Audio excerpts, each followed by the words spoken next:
I want to do a podcast about films. I'm not stopping you. I should have, probably, around the 90-minute mark. You'll want to talk. Fair point, but at least we finished before you called Kubrick a charlatan. Quite. Only you did heavily imply he was naught but a chancer. Well, A sham, a bearded fraud, I mean... a grifter, a phony. Yeah, don't worry about that now. Worry about what? Carrying on. It's time to stop. That's what they'll say. The listeners... Yeah, don't worry about that now.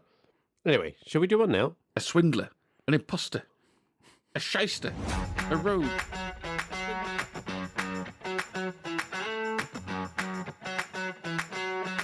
Hello and welcome to Movie the Needle. My name's Simon and I'm joined in our shed by my good friend Carl, and we are mixing things up and will be haphazardly dissecting a movie that we believe has been overrated by critics and the overall film community. We'll see whether we can movie the needle of opinion. So this week, we tackle a 1968 epic science fiction film widely regarded as one of the greatest and most influential ever made.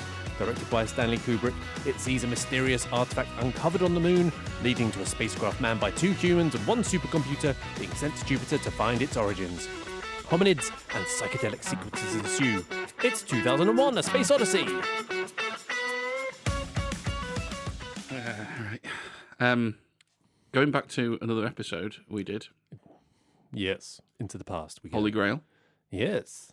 I realised that just as you touched on with your missus, that my wife also says, "Bring me a shrubbery." Excellent. Like semi-regularly. Yeah.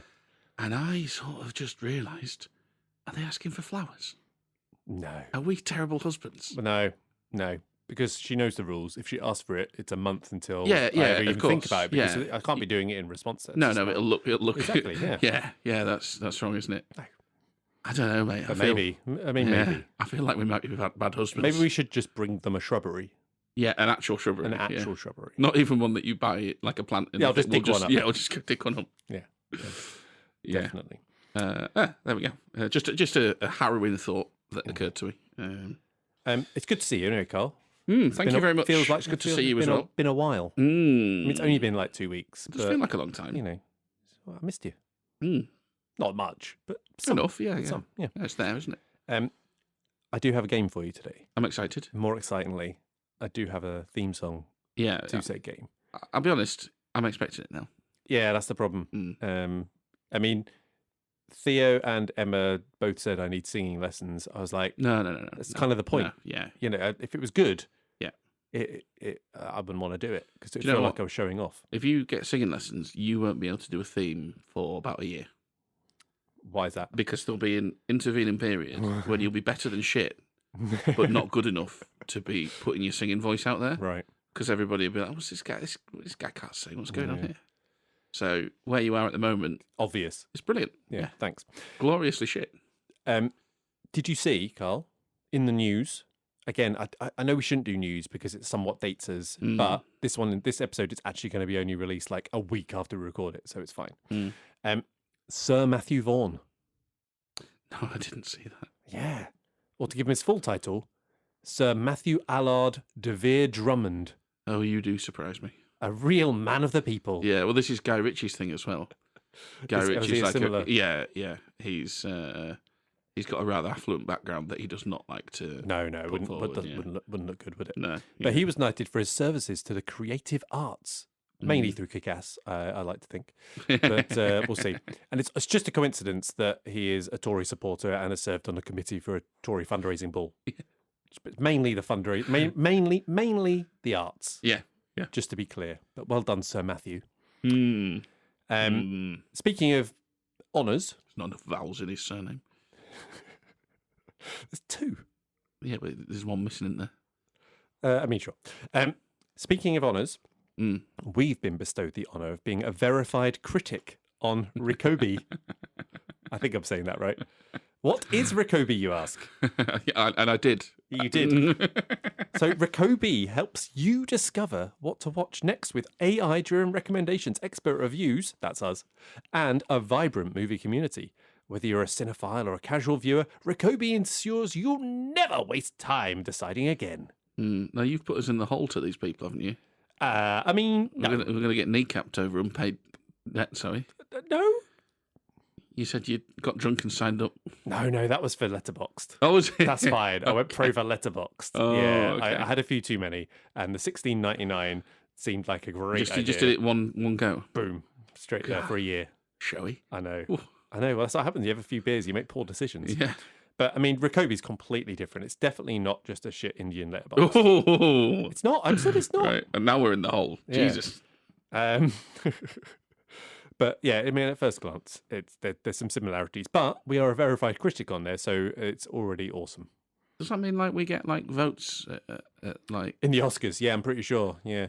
Well, I We wasn't looking at the have to- Oscars, but And recently in the Oscar news as well, did you see that they're making it so that to vote, you actually have to have seen the films?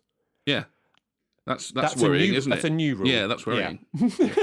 Also, not entirely surprising. Not entirely surprising, but also a bit like, sorry, why? Just now's the thing. Yeah. At the same time, they go, oh, you can make movies using AI and they'll be Oscar worthy. But anyway, what you got, Carl? What's been going on in your world? Well, not films, let me tell you. I know. Well, I'm going to be in the prime position, a rare prime position of having watched more movies than you. Yeah, so are you logging them on Rakobi as well?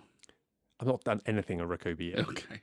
Until they made me a verified critic, and then maybe I'll just copy and paste your reviews in. Yeah, okay. So I haven't watched any films because I had a week running up to going away on my holiday where I didn't have time. Yep. And then, I had 2 weeks away.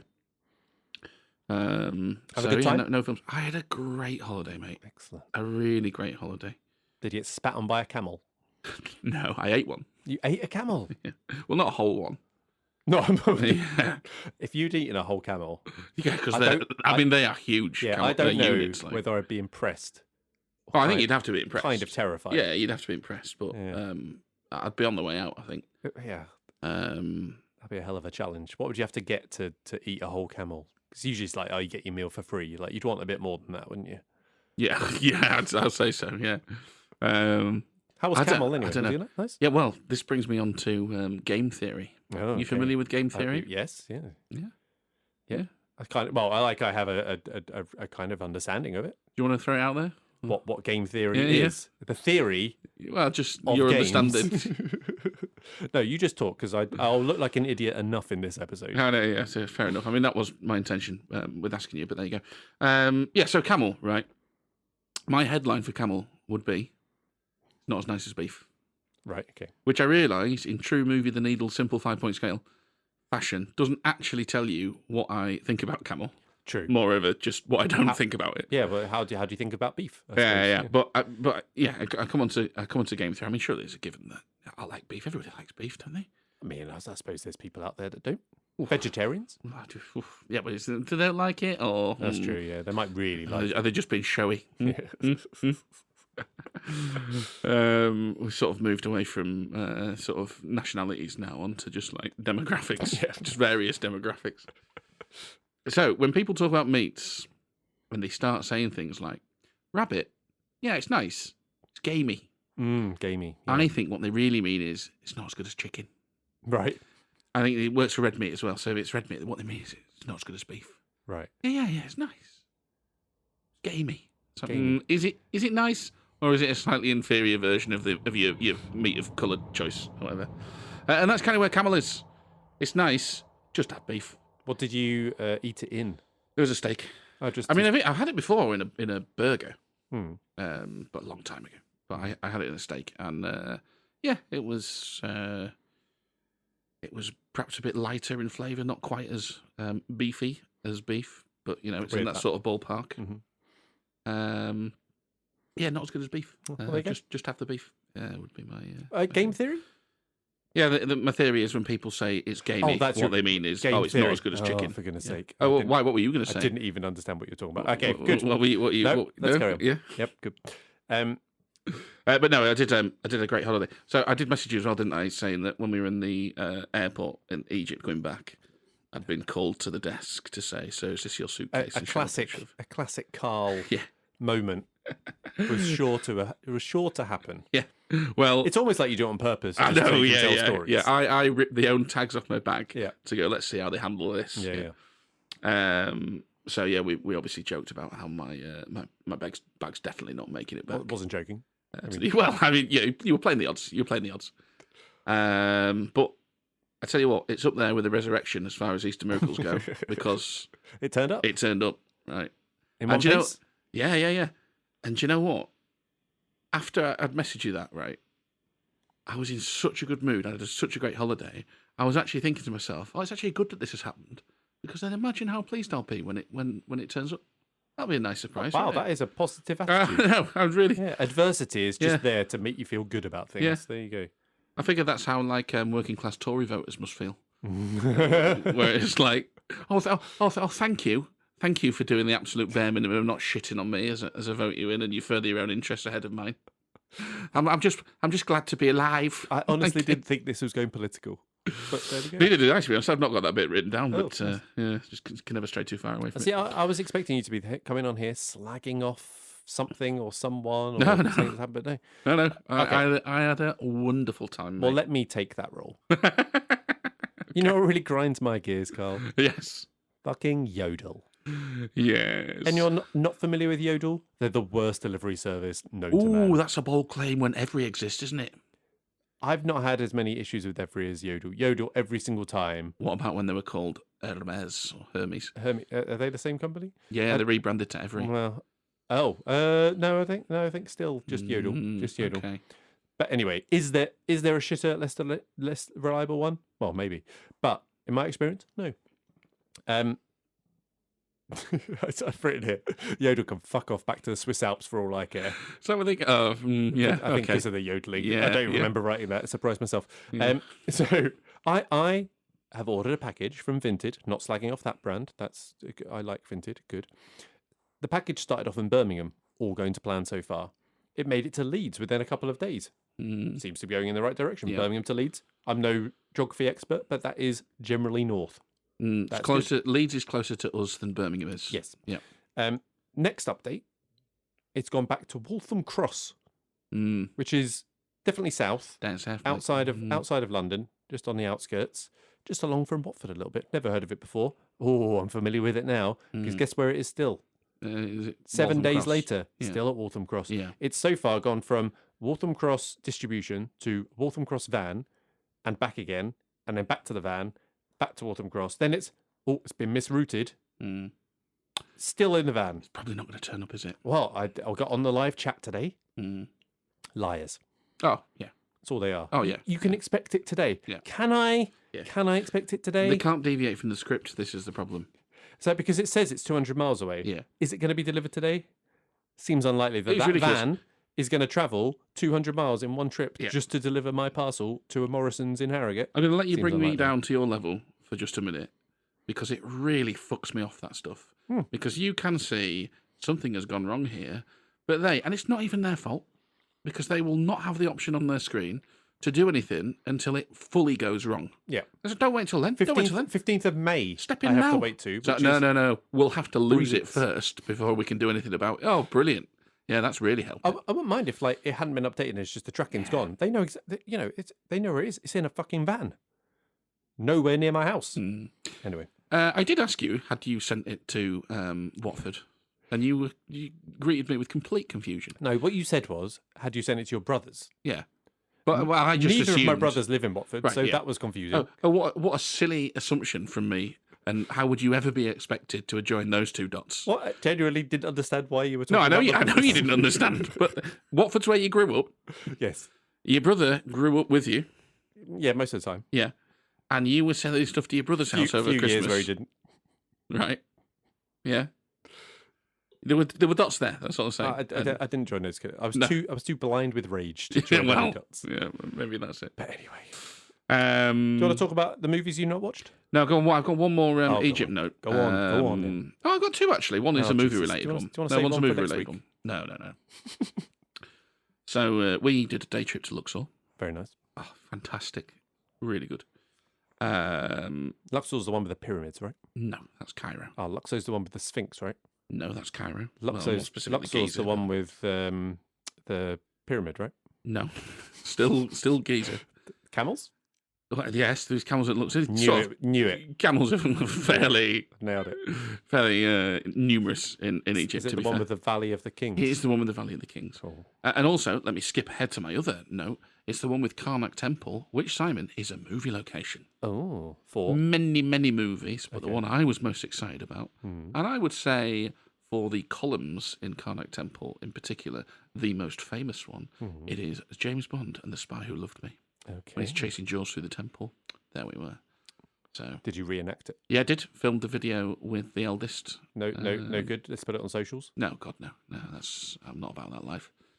Honestly, I don't like having a podcast. I don't like telling people that I have a podcast. Many of my family still do not know. Don't understand why we've not made it. yeah. That's why are we not viral? I like to try and keep my online footprint to a minimum. Thank you. Anyway, in many ways, and not just related to that, I'm a terrible choice as a podcast companion. But there we go. No. So we're going to Luxor, and the days leading up to our Luxor trip, it is in the low 30s temperature-wise. Perfect. If you are on the other side of the pond, I'm talking about degrees Celsius, because Fahrenheit doesn't make sense. It's stupid. The days after our Luxor trip, it dips down a little bit, and it's high 20s before then picking back up to low 30s. Okay. Lovely. Perfectly manageable weather. The day we're going, 41 degrees. Mm. So on the way, on the bus, drop a bit of a WhatsApp in the old banter group, just detailing the weather, and said only a fucking idiot would go to Luxor today. Mm. Yeah. Didn't send it to the group, did I? Sent it to the tour operator. I went, oh, fuck, I better delete that. And it's like a business account, so you can't delete it. I can delete it for me, I can't delete it for them. That's brilliant. Yeah. And I'm like, oh, shit. And then, sure enough, a few minutes later, I mean, I'll read you what they put. Here we go. FTS travel support. Dear Carl, thank you for your message and sharing the weather update. Like sharing the weather update. I mean, Jesus Christ, that's one way of putting it, isn't it? We completely understand your concern about the heat. Your comfort and safety are our top priorities. Luxor can indeed get quite hot. And we always do our best to plan tours accordingly. We're more than happy to assist you with that. Please feel free to let us know what, and we'll make the necessary arrangements. Best regards. I don't know. FTS That's pretty Travels. good banter. Yeah. To which I was like, I'm really sorry. It was a joke for my friends. So I was very worried then. I was like, Christ, if this trip gets cut short today, it's going to be my fault. And there's going to be a bus of people groaning, and I'm going to be like shrinking into We it. have received a message. Yeah. Oh, dear. Very yeah, good. so that was fun.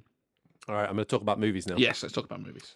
So, as we said, been a while since we recorded, so I'm splitting these over a couple of episodes so as not to bore people. Right, you are. So, 6 movies I'm going to be talking about today. 50% of these 6 movies were presented in chapters. Oh, Weird, right? what's going on with that? Yeah. Some of which weren't even shown sequentially, which I know you'd love. Mm. Oh, you must like that. Mm. Doesn't even start with one car. Sometimes just starts in the middle. Mm. Oh. And of course, you wouldn't have liked it because you couldn't follow it. Rated No? that- Well, I we're rated- having digs? No? I rated that film quite highly, but I'm not going to tell you which it is because it will ruin it. Okay. Okay. Hundreds of Beavers. Okay. Heard of it? Only because you've told me you've seen it. Yeah. So rated this 4 stars. Definitely not boring. No idea going into it what it was about. Emma absolutely hated I mean, it. I'd have had a guess at what it was about, but I think I'd have been wrong if it was shown at the Odeon. Yeah. So I thought it was very good. Really impressive. You should definitely watch it. Hi. Anyone who else out there who's listening who's not seen it, give it a watch. It's essentially an hour and 48, largely silent, 0 dialogue movie about hundreds of beavers. Mm. Yeah. Yeah. And not porn in any way. Yeah. Yeah. Just to be clear. Okay. The next one I watched was The Killer. Mm-hmm. Familiar? It's what should we call it? It's your boy, isn't it? Fassbender. Yes, Fassbender, indeed. It's definitely not my boy. No, he's definitely not your boy. Yeah. No. So this is part of my gap filling for Fincher. So there was this. He's definitely not your boy still. Yeah. Yeah. Yeah. What have you got against Fassbender? It's because I he's don't Irish or know, German but and or German. I'm pretty sure I don't like him, but I don't know why. He's got a bit of an American accent as well. Do you hate that? I mean, I just don't know. I Mm. can't put my finger on it, but it's just something about him that. Just because he's got a big dick. I mean, it might be it. Yeah. Yeah. It might just be jealousy. Mm. Yeah, that's fair. That's probably most likely. So anyway, after our Gongo episode, which you can listen to now in our feed, people, realised there was a couple of Finches I'd still not seen. Working my way through those. I found this one really difficult to rate. Have you seen it? No. No. I found it pretty unmemorable. There's one excellent fight scene. Overall, a little bit underwhelming. I'll put it towards the bottom of my Fincher list. Oh, that's weird because he's got a really high floor. He has got a high floor. I mean, it's not a bad film, don't get me wrong, but it's probably the lowest I've rated a Fincher film. Yeah. So, yeah. It's well made. Yeah. Fine. It's not bad. Sounds like It's if it just- wasn't Finch, he'd be scoring it lower to me. Yeah. But Finch has got a high floor, hasn't he? Yeah. And then Thor, The Dark World, so continuing the MCU, it's not very good. Yeah. No. You'll be surprised. Next one, Carl, another one you need to watch. Pig. Ah, the Nicolas Cage thing. Nicolas Cage. Don't come back. Nicolas Cage is good in this one. Yeah. It's good. Surprising. Watch it. Okay. 3.5 stars. Babylon. So filling my Damien Chazelle hole. Bit of an epic or attempted epic. Yeah. Margot Robbie, powerhouse performance. Brad Pitt, very watchable as always. Diego Calva, it was the first time I've seen him in anything. Might have been his debut, not sure. Bit of a revelation. It's over 3 hours. It's attempting to be an epic. Comes across a little bit self-indulgent. It's all about kind of history of cinema. Chazelle, never. So you kind of, if you're into that sort of stuff, you might get more out of it than I did. Score, music is fantastic, as you'd expect. I enjoyed it. Is it good? I've heard some good Not things sure. about it, to be fair. So it's kind of on my long list that's not actually on my list, but Of course. it's out there. And then final one, Strange Darling. Ooh, never heard of that. Right. I'm not going to say too much about this, apart from I had no idea what it was going into it. It was a recommendation from a friend of Will's, friend of a friend. I should really call him a friend as well. You know what I mean? But I rated this 5 stars, which is probably over the top. Well, you didn't not call him a friend. He's also a friend of a friend. Yeah.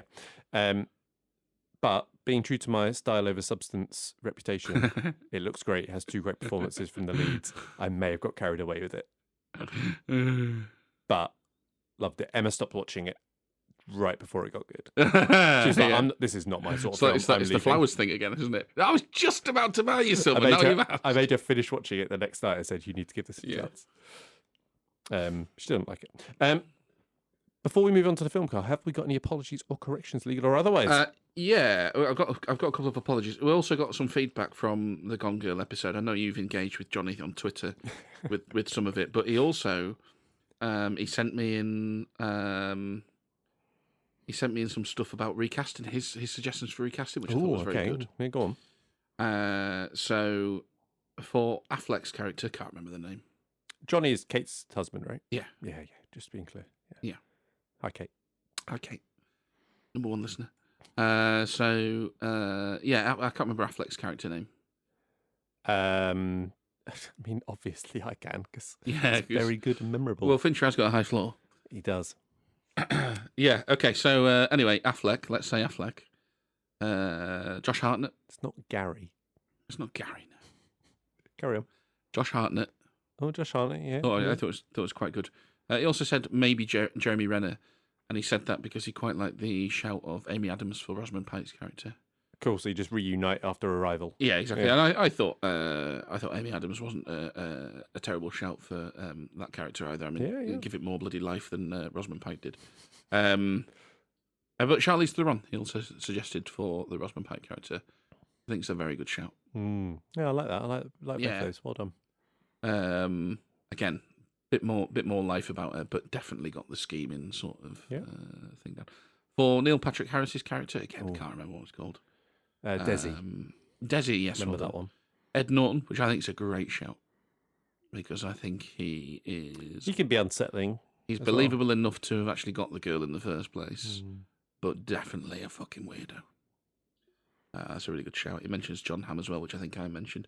And he also said Christian Bale, which again... I think we said along John the Hamm for Ed the Norton. lead rather than Oh, maybe. for Desi. But yeah. And who? Sorry, the last one. Sorry, I missed. I talked to Christian Bale, which again is not too far away from the Ed Norton shout. I think because he's definitely got a bit of psycho in him. American Psycho, you might say. Indeed. And then as the lawyer, he said Denzel, which I think is better than the idiot who played it. But I actually wondered about Jamie Foxx after he said Denzel. Oh, yeah, Jamie Foxx could do that. Because I was thinking about his turn Flash in and- Law Abiding Citizen. Yeah. But yeah, he's got that charismatic side of Denzel. Yeah. But he's also, I don't know, a bit more professional, is it? Is that what I'm sort of looking for? Like, I can believe he's got like an office job. More than Denzel sort of thing. Okay. Yeah. I know what you mean. Yeah. Denzel's a bit too... He's a bit too streetwise almost, isn't he? Yeah. I like that. Yeah, Jamie Foxx would be a good shout. So yeah, it was Well done, some husband good of stuff. Kate. I've got one more apology on your behalf. Mm-hmm. My God, you went to town on the nuts in the Holy Grail episode. The chomping. Yeah. And it was obscene. Do you know the fatal mistake you made? Giving you nuts? No, well, besides that, let's not get bogged down with who gave with who you. nuts. Like, how far back we going? It was telling me to stop it. Right. At that point, I just thought it was very funny. Right. It was really quite disgusting listening back, doing like the clipping it up for the socials. But the funny thing is, right, I didn't even notice it. Well, I've listened to it back. Listen to it with some decent headphones, or you'll get it in 3D. No, so they weren't my apologies either. So I have got one tip to you, which I might retract now after that. Going back to our Da Vinci Code episode. Yeah. Back to last week. Yeah, back to last week. I really should have movied my needle. Yeah, damn right. Yeah.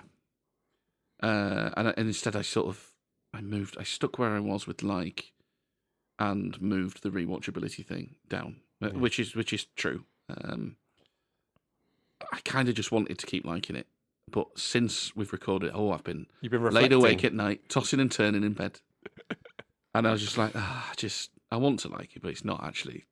It's just not. It's not good enough. It's not good enough. It's not doing enough. It. Yeah. So you can have a retrospective move down to, and it's also not bad ambivalent. enough. I'm not going any further. It's also not bad enough I'm to going be down to ambivalent. Entertaining.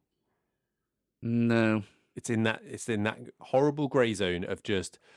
Yeah, final apology to the good lads at FTF Travels. Sorry for moaning about the weather. Right.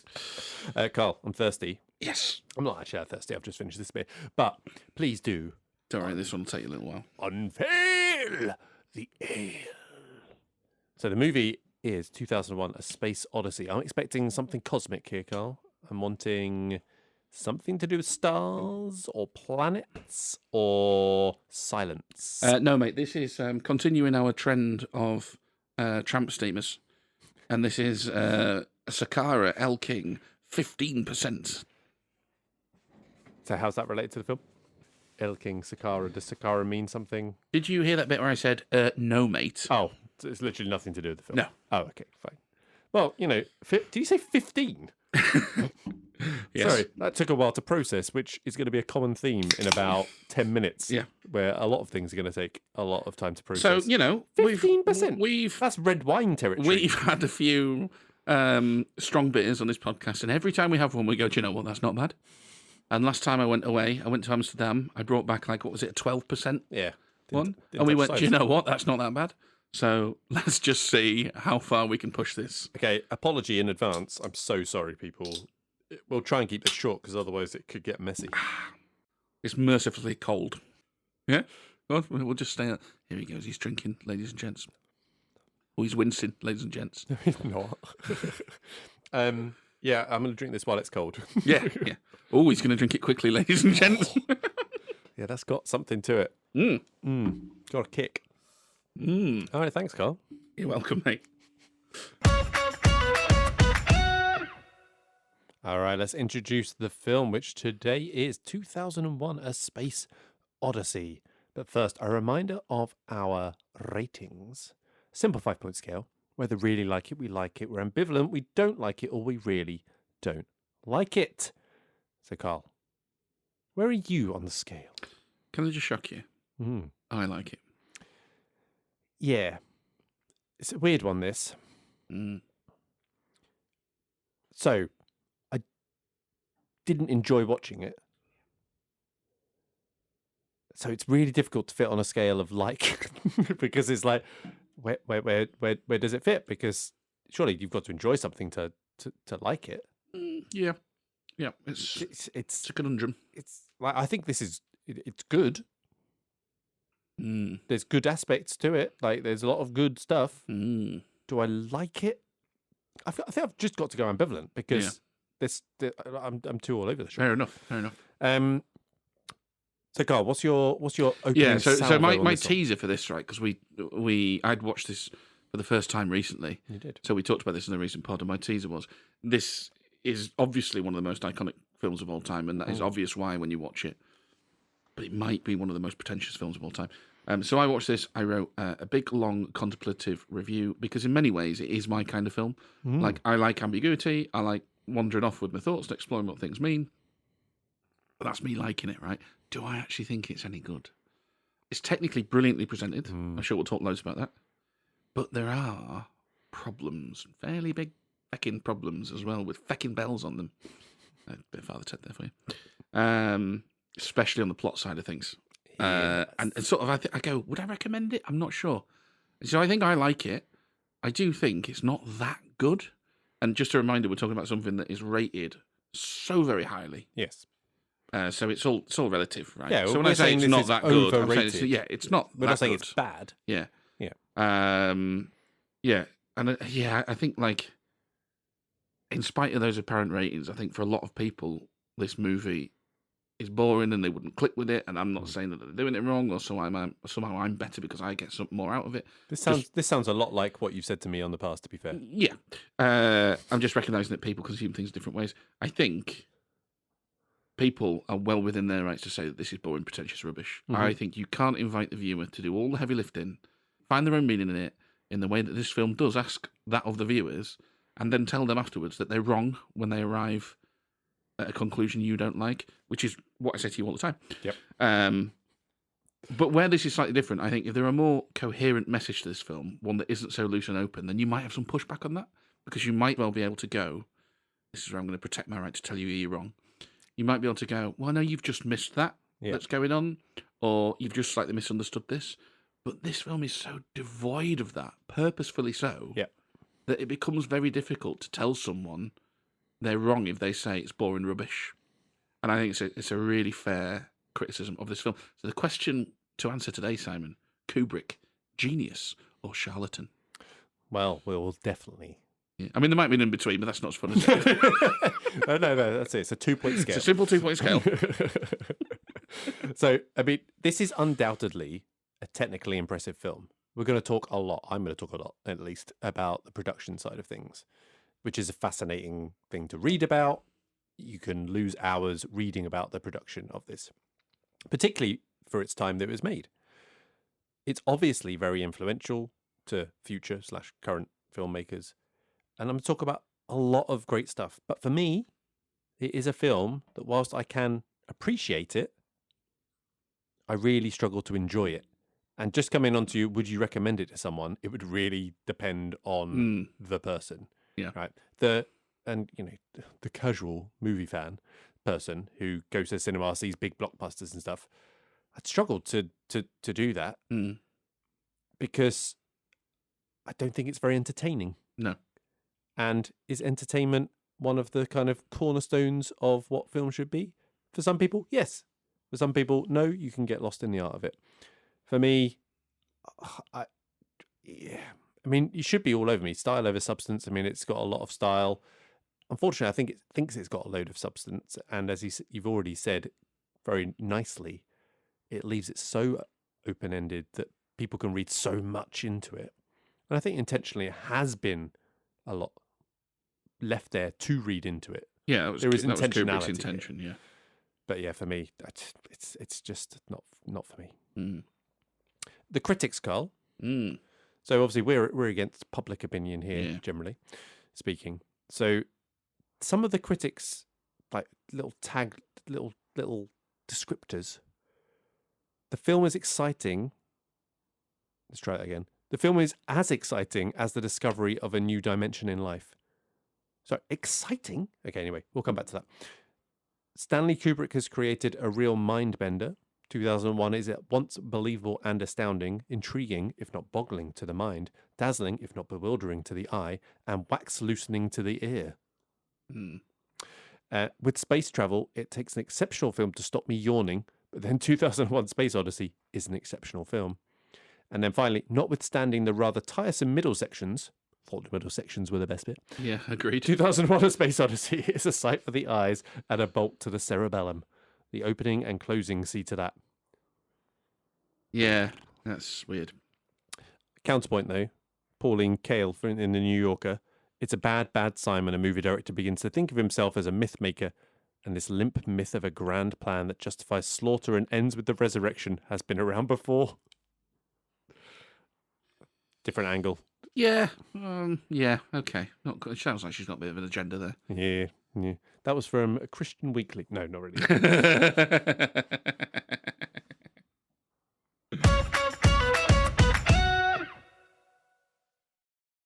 All right, let's move on to the cast. But first, Carl, this beer, Jesus Christ. Oh, it's making me make noises. And not particularly pleasant noises, just noises. I like it. I like it. What's not to like? Beer, good. Alcohol, good. Okay, Carl, the cast. We start off with one. We've got 3 sections to this, right? Cast, production, plot. This is a struggle, the cast. Well, I've only written 4 down. That's a stretch. Well, one of them was a voice, isn't it? Well, yeah. So, I mean, what are we talking? The guys in 8 so suits? So you've got Dr. Dave Bowman and Dr. Frank Poole. Yes. The astronauts. Yeah. You've got Dr. Hayward R. Floyd. Yep. William Sylvester. Who obviously underpins so much of the setup. And then you've got HAL 9000. Yep. Voiced by Douglas Rain. Yeah. So where do you want to start? I want to start with the man-apes that are... I didn't do them.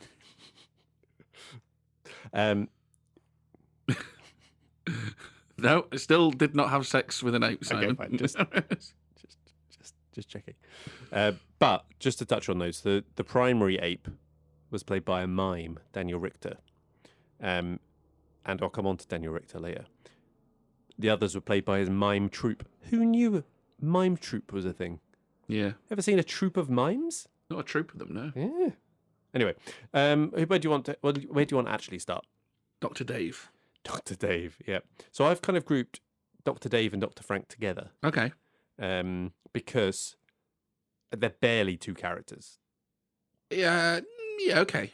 I'm talking characters. Yeah, I know where you're coming from. Yeah. I mean, I will say this. I think those 2 have got a really tough gig because they don't have a lot to say. No. The film in general is very, very slow and drawn out. More on that later. Very, very dialogue light, as we say. Yep. So I've sort of got Dr. Dave, Keir Dullea. How would you say that? Keir, I don't know. Dullea? Yeah, let's go Dullea. I think he has got he's got a steely determination which he manages to put out there. Because as I say, it doesn't have a lot to do with his lines. I know he does have the scene where he's trying to rescue Frank, and obviously he's coming into conflict with Hal at that point.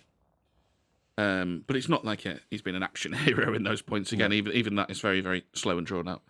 So he hasn't got loads to do, but I do think he manages to get a sort of a steely determination across, which I think is quite believable. Look, it's not amazing. He's a good starer. So when he's like staring into the camera, and there's a lot of shots where he's doing that, it looks really well. He's got a really good face for it. He's got the right level of sort of inquisitiveness, but also, again, as I say, it's like that slightly furrowed brow where he's just like... They both pull off the sort of rather stoic, detached... Yes, stoic is a good word. Yeah, stoic, detached, kind of professional, on a job. Yeah. This is kind of my mission kind of thing, right? Now, Frank Poole, Gary Lockwood, has got even less to do. It's a similarly tough gig, just for all the other reasons I've said. But he's just there to lend a bit more obvious consternation than Dave is. So he's the one that is just a bit more like, what's going on here, sort of thing. Which is, I presume, why Hal goes after him. Whatever, don't know. So yeah, they're not. It's tough. Neither of them are doing loads, but there isn't loads to do. I think both of them are probably doing enough. Yeah, they're not big characters. They don't have a lot to do. A lot of what they do is silent. Yeah, but but even then, there's not a lot. There's not a lot of drama that they have to deal with. I mean, Dave has more he's drama side of it, but again, he's very stoic, and so Yeah, you're not he getting is. a lot. Stoic, great word, stoic. What about Dr. Hayward R. Floyd? Yeah, so he's got a bit more to do. I think he plays the scene where he's hiding something very, very well. Mhm. And then he obviously slips back into corporate, bureaucratic guy in front of all the sorts of scientists before this alpha. Very sort of authoritative, very believable. I thought he was fairly good. Again, it's not a big character. It's not a massive. It's not not a lot. It's to not. do. Yeah, but he was fine. He was delivering. HAL 9000 then. Yes. So voiced by Douglas Rain. Yeah. Originally, HAL 9000 was named Athena after the Greek goddess of wisdom. It had a feminine voice and persona. No, I like that. I like the Athena thing as well. That's good. Yeah. I like that because the brilliant thing about his voice is it's obviously very smooth and it's very, very comforting, but yet there's just a bit of menace hiding there in the background. Just the way he says Dave. Very unsettling. Oh. It's fantastic, and obviously it's become iconic. Yeah. Just tremendous. And I like the female angle on it as well, because it's like, yeah, they're soft, they're a real person, but is that just because men are on some level scared of women? Is there a bit of that? Would that work for? Would it work for like women if Hal was a woman? Yeah, good point. I don't know. Yeah, I don't know. One day we'll get a woman on the podcast. Yeah, I do quite like the. Well, we'll have to know some first, won't we? We'll have to introduce ourselves. Hey, we know Kate. Hi, Kate. Oh yeah, Kate can come on the podcast. And if she speaks Polish, then yeah, just ask your questions, get the answers. Smile and nod. You get that? Not a word. Lovely. Yeah, I love it. So I like that. But Douglas Rain, fantastic. Really enjoyed him. Yeah. I mean, agreed. There we go. General comment though: all the characters on the shuttle, I found looked too similar. I couldn't differentiate between them. The only guy I could pick out was Leonard Rossiter. Yes. I was just like, oh, it's Leonard Rossiter. The fall and rise of Reginald Perrin, Rising Damp. That guy. Yeah. He's also in Barry Lyndon, another Kubrick film I've not seen. No, me neither. It's on the list. I want to fill those gaps. Yeah. And really firm up my conclusion that we'll come to later. Carl, recasting. He's going charlatan. He's going charlatan. Leave that. Clip that up. Put that out there. Kubrick is a charlatan. SiMTN. Whoa. We're going to get there. Recasting. Yes. Did you do so? I did. Where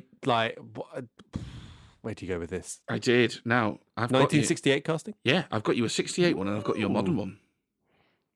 Go on. Don't you worry about it. Give me the 68. Let's go 68 first, okay? Right. So I need someone like stoic, like you said. They've got to have a magnetic face. He's got quite a distinctive face, Keir Dulley, right? Dullier. Whatever his name is, yeah. Yeah. No, not a name. Dully, maybe. Don't know what he did after this. But yeah, quite distinctive. So, James Coburn. I would believe him as the professional astronaut that's gonna get the job done. I need another professional, but that's just got a bit more life to him. For Dr. Frank Poole, and that's Martin Sheen, young Martin Sheen. 1968 work? Yeah, it's not too long before Apocalypse Now. Oh, okay, cool. So yeah. For Dr. Hayward R. Floyd, yep, we need that authoritative figure who's instantly commands respect, but is still personable. Yep, Gregory Peck. Okay, yeah, like it. Fantastic. Gregory Peck. I love Gregory Peck in Cape Fear, the original version of Cape Fear with Robert Mitchum. I don't think I've seen the original. Oh, it's really good. Yeah, the Scorsese version by comparison still good, but it's almost a bit over the top, cartoonish. It's not quite as menacing in the same way as the original. Very, very good. You would hate it because it's in black and white. You hate old films, as we've established this. This is a new one. Yeah. Look, if it's not Korean or Bollywood, you're not interested. We'll come on to that later. Oh no, there's not. Oh right, okay. For HAL 9000, we need a voice that is smooth, personable, but there's just a hint of menace. Something. James Mason.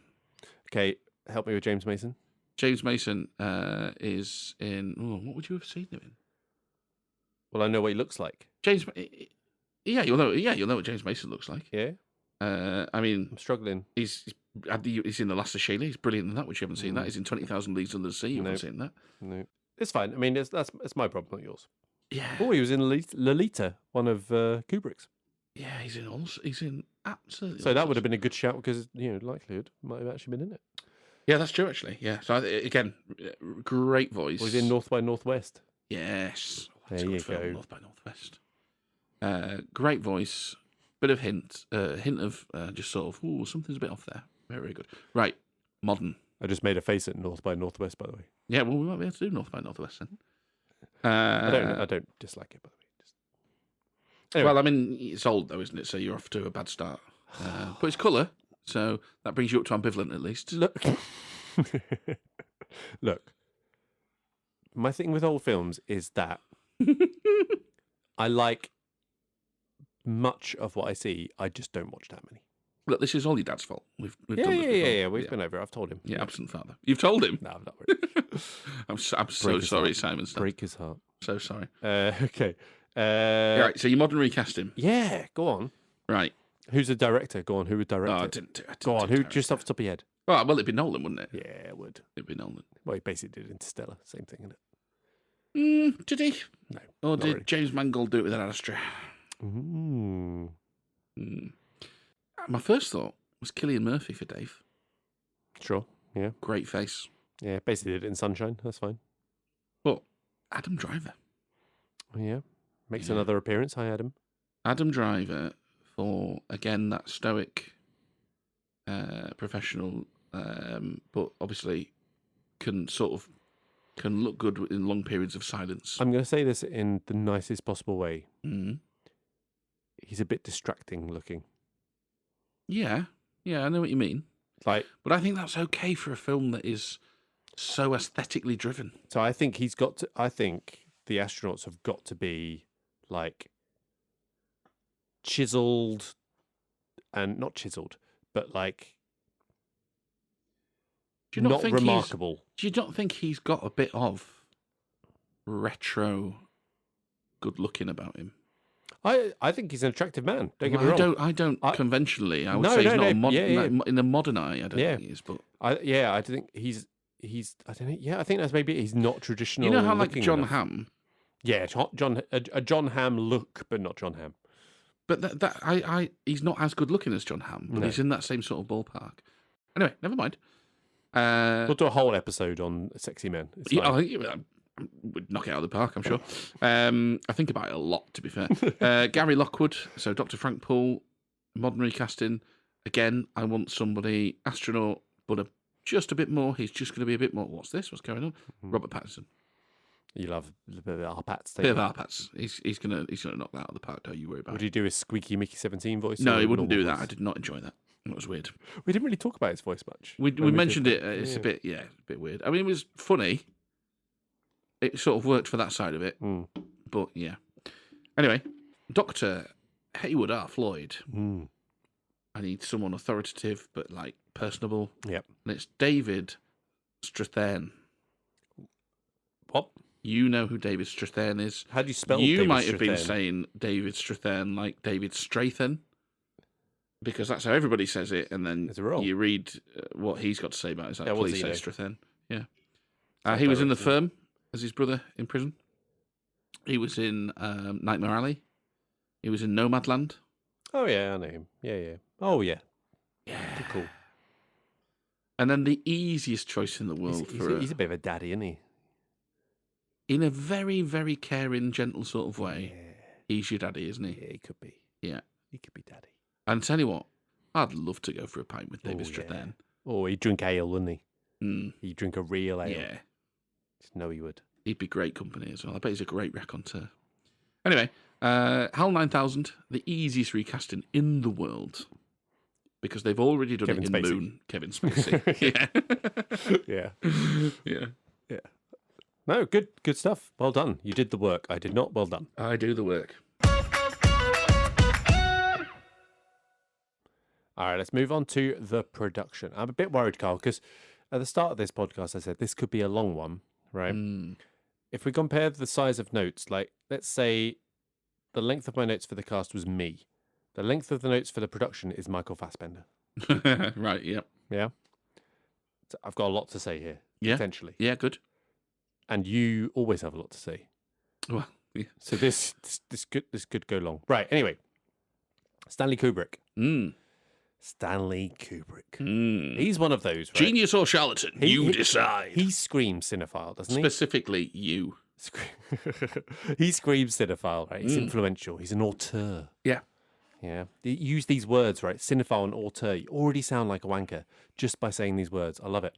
But you know what? I don't think I like many of his films. I know I'm going to come across like an uncultured moron. More so than usual, yes. But I like what I like. And so far, of all the Kubrick I've seen, I've not disliked them. Don't get me wrong. I don't see like the huge deal with them. So let's go through his filmography, Carl. You can tell me what you think as we go through as well. So starting with the oldest, and I've not gone the earliest because I've never heard of some of his early stuff, and it's not that highly rated. So I'm just going to go with The Killing. Oh, I prefer his early stuff. The Killing? It's just a joke. Okay, cool. Not music, really. The Killing, yeah, never seen it, mate. Okay, me neither. Paths of Glory. No, not seen it. I mean, this is right up your alley. Paths of Glory. I'm sure it is, yeah. Just not seen it. I thought it was just okay. This is very highly rated.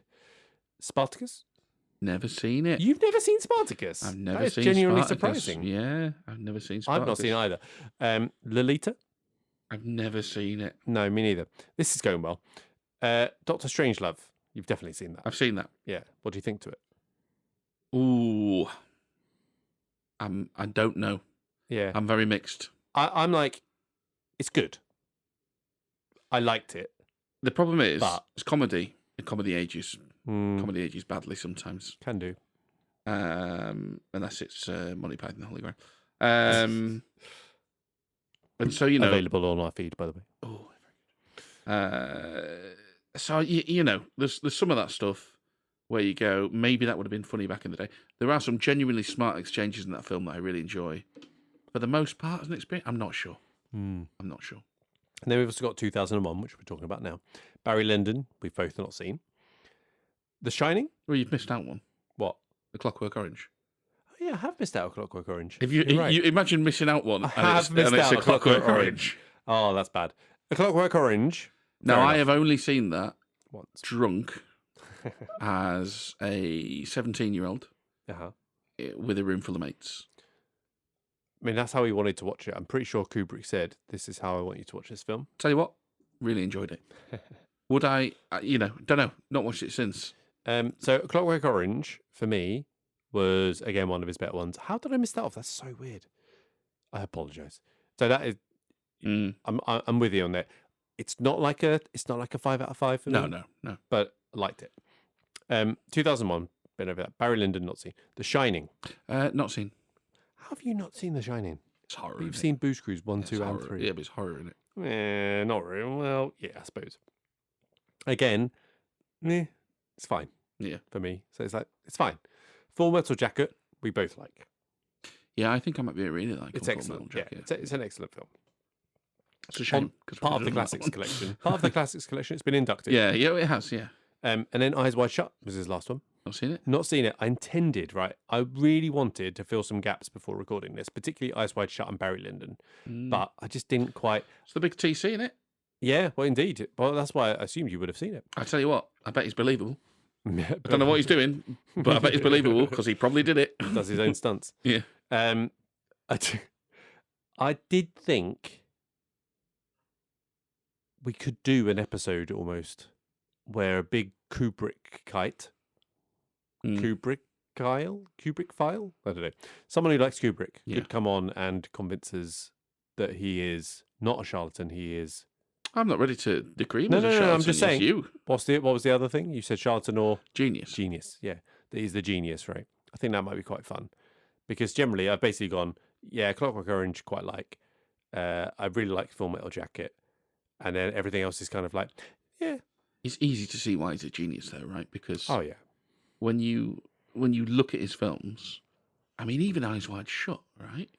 I go, oh yeah, that's Nicole Kidman and Tom Cruise. yeah. I've never seen it, but I know it's Nicole Kidman and Tom Cruise. Yeah. Full Metal Jacket, we know all about. The Yep. boot camp scenes, absolutely iconic, fantastic. The Shining, here's Johnny. Yeah, I mean, yeah. talk about the effect that's had on popular culture. Clockwork Orange, we know all about. Referenced a lot. Oh, yeah. I mean, there's a whole Simpsons episode with Yes. Clockwork Orange, isn't there? And The Shining. Yeah, that's The right. Shining. Yeah, that's right. A Space Odyssey, massively influential. Doctor Strangelove, again, loads of Simpsons references. Riding the bomb down. Yeah. Fantastic. And then I'm a bit lost before that, but I've basically called out what did I do? 5 out of his last 6 films. There, it's incredible. But like to be that iconic. So fair play on that front. He's doing at least something right. Yep. But let's talk about this film. So he describes this as basically a visual non-verbal experience. Yeah. Yep. Not wrong. Not wrong there.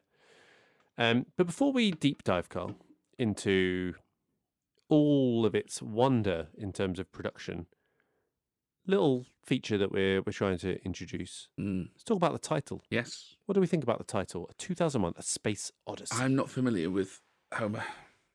Yeah. So this is obviously, he used the Odyssey as inspiration for that. And I plan to not get familiar with it. I've decided.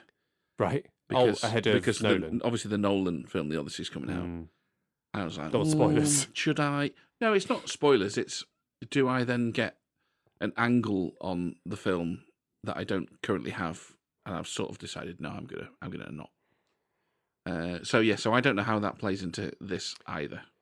So essentially, like the Greeks, for the Greeks, you're going to give me the angle? Okay, well, cool. just the vast stretches of the sea must have the same sort of mystery and remoteness as the space has for our generations, right? Right. That's the basically. I'm not gonna no spoilers. I mean, I guess he's just picked a year in 2001, has he? I mean, 2001 works, right? Because it's the new. Yeah, because at the time in 1968, you were going like, that's. Which is weird because there's that TV program called Space 1999. So why did they decide that was more exotic than 2001? Yeah, 2001 definitely sounds more futuristic than 1999, doesn't it? I mean, it's a different millennium, so it's definitely sounds better. Yeah, strange one. Other titles that they considered: Universe. Yeah, boy. Shit. Yeah. Tunnel to the Stars. No, rubbish. Sounds cheap and shit. That's the thing with that one. Planetfall. No. Sounds like something Gerard Butler would be in. Yes, it does. Well, I mean, he's done Moonfall, hasn't he? I know, yeah. Oh, was he actually in that? Is he not in that one? I don't know. He's in one like that, sure. I know there was Moonfall. Geostorm or something. Yeah. I think it is Geostorm, isn't it? He's in. Maybe. I've seen that. And as a side note, Odyssey, one of the words I cannot spell first time. Yes. Where are the S's? Where are the double S's? Yeah. Is there double S? Where's the Y's coming? Oh, I don't know. Is there any? Who knows? I mean, is it even Odyssey? Because do you know how you say papyrus? Don't know if you know, but I've just been to Egypt. Papyrus? No. No. No, shit, I've forgotten now. I've been saying it wrong. Yeah, no, it's not papyrus. It's papyrus. Papyrus? Yeah. How do you think that leans into how they say Odyssey? Odyssey? Yeah. Because it is Odysseus, isn't it? It's Odysseus, yeah. Yeah. So Odyssey. Odyssey. Odyssey. Yeah, is it Odyssey? 2001, A Space Odyssey. A Space Odyssey. Yeah, it's got a lot worse. I think the title's all right. It's good. I think it's a good title. I think it works. It says everything. It is quite Ron Seal, right? You've got it's future 2001. Quite Ron Seal. Yeah. There's a reference. I hope we don't have any American listeners. Oh, we do have an American, at least one from Louisiana. Yeah. Hi. Yeah. Hello. Right, Ron Seal, come on. For our one American listener. That's exactly what it says on the tin. What does exactly it says on the tin, Simon? It paints wood. Fucking hell, what a terrible explanation. It's a Ron product. Seal. Yeah, right. It's a product that you use for treating wood. Yeah. Right. Ron Seal. It does exactly what it says on the tin. Yeah. There we go. There you go. Right. So, 2001 A Space Odyssey. Yeah, that was it. It's Ron Seal. Yeah. So 2001, in the future, A Space Odyssey. We are Odysseying through space. Yeah, that's right. So I like it. Good title. Well done. Good title. Much better than all the alternatives that they thought of. That would be strong, wouldn't it? You finished it, you absolute maniac. Right. So do you know the history of how they went about writing this? So I know that he co-wrote the screenplay with somebody else. Arthur C. Clarke. Yes. and Arthur C. Clarke wrote the book at the same time as writing the screenplay. Yeah. So they planned to write the novel and then write the screenplay based on the novel. But what actually happened was more simultaneous than that, and they detached quite somewhat from. Yeah, Arthur C. Clarke is a was it Arthur C. Clarke? Arthur C. Clarke, yeah. He has quite a different view on it. I've not read the book. I think I would like the book more than I like the film. I think you would like the book more than you like the film. Yeah. But it's apparently more explicit with what the hell is happening. Yeah, direct. Which more traditional sci-fi. Yes. Yeah, and Arthur C. Clarke, that's the beer, apologies. Arthur C. Clarke 15%, mate. It's like a sci-fi writing legend, right? You know, he's never heard his name before in my life. Really? What else has he done? Oh shit. Right. Well, he's a legend. Talk amongst yourselves. yeah. Well, the thing about David Fincher is he's got a high floor. Yeah. Exactly. And Arthur C. Clarke is a sci-fi. I'm glad you're going right on the high floor thing. That's good. So obviously he has. Obviously done loads. Yeah. Loads of stuff. Yeah. Yeah, he did that. He did that one, didn't he? Oh yeah. Not just that one. No, of course not just that one. There was also that other one, wasn't there? Done. Fuck. And don't forget what do you call it? Well, he obviously did 2001: A Space Odyssey. Oh, obviously did 2001: Space Odyssey. She's like that fucking. Oh yeah, obviously he did 2001, but he's not to leave the room until you. You know what else he did? Yeah, go on. 2010 Odyssey 2. Right. Okay. It's a sequel. Yeah. I assume. I mean, if it's not a sequel, it's a rip-off. Do you assume or do you presume throwback to episode 1 there? Nice. I like it. And I don't know. or episode 2, I forget. And I don't know either. Still don't know. All right, I don't know why I know Arthur C. Clarke. I definitely know his name, though. I've not read any of his books. He's a sci-fi legend. He is, though. And you don't know anything else he's done? Literally not read anything he's done. Good. Should we move on? Please do. Quickly. Yeah. So it's a stunning film. Not just the space stuff either. I think it would be easy to think of the movie poster's fantastic, right? The poster on it with the spaceship and the planet and then obviously the baby in the background and what have you. But it'd be easy to pigeonhole this as just looking good because all the space stuff's really good, which it is. I love the prehistory phase too. Wonderfully framed wide shots. They're working in practically they're working in the suits and all the rest of it, but the leopards jumping on the back and that's all very good. And just to go back to Dawn of Man, that whole opening sequence, right? The leopard. That was the bit where I was like, how have they shot that? Yeah, I thought that. How do you reckon they shot that then, Carl? Here's what I think. I think they actually just went, leopard's going to jump on the back of this man in a suit. That's exactly what they did. Yeah. Yes. Yeah, and everyone was shitting themselves from it. So it's a real leopard, a real man in the ape suit, getting jumped on. And by the way, I said I'd come back to this guy. So Dan Richter, who was the mime. Okay, the thing. So he's written a book called Moonwatcher's Memoir, based on the making of this film. The bit I read, I want to read the whole book because it seems like it's just anecdotes and stories and stuff throughout. This sounds great. But the account that I read was basically everyone is shitting themselves about this leopard jumping on him. They're like, oh, we can't really have we don't want other actors in it. We'll have to do that other way. Was obviously Kubrick's basically gone, we'll just do him. Yeah. But he was behind the camera going, fuck. It didn't quite work like they wanted it to. But they're just like, fuck it, no, that's fine. That is good enough. No one has died. Do another take. Let's leave it there. And also the shot with the leopard on a dead zebra. Do you remember? Yeah. So that's actually a dead horse that they painted like a zebra. Wow. An actual dead horse. Yeah. I imagine that smelled lovely. Oh yeah. Yeah. Yeah. And then I don't know if you noticed like the leopard with the glowing eyes afterwards. So when they jumped in, they do it, and then they went onto the leopard, and it had this like weird looking eyes, like light was shining him. It was like shining back. Yeah. And that's because they used this front projection to get the scenery in the background, because this is all shot in a studio. Yeah. Like the thing. So it's a front projection for all of the background. And so it's the light from the projector shining in their eyes. in the leopard's eyes. So it's a complete happy accident. But Kubrick was like, that looks fucking Yeah, cool. we'll take that. Yeah, Thank you. Yeah. So yeah, It's incredible. fantastic. I did sort of suspect it might be a studio, not because you can tell, but just because, a lot of those things are shot in a studio and they do the artwork for the backdrops and all the rest of it. Yeah, so they did do, hence they shot all of the landscapes in Africa. Oh, okay. No, right. Fair enough. And then they projected that. okay. And then they had the mimes in suits Yeah. all working kind of in shadow Right. on that. So you got it. Yeah, brilliant. Because I was reminded of The Thing. Yeah. Because when they get the Did we find out where they filmed The Thing? No, I don't know. Because that was one where it was just like, looked so realistic. It did. It? And it's just like this, where you just like, it looks like they shot I know a it. lot of The Thing was a big painting. It was a huge painting that they did as a backdrop. And I was sort of looking at the backdrop in these scenes, and I was like, that's incredible. Like, how have they done that? Have they just gone on location? Is it in the studio and they're doing some magic? It looks brilliant. So brilliant. For the space scenes and all of the backgrounds and stuff, Kubrick had calculated that it would take one man 13 years to do all of the backgrounds that he did.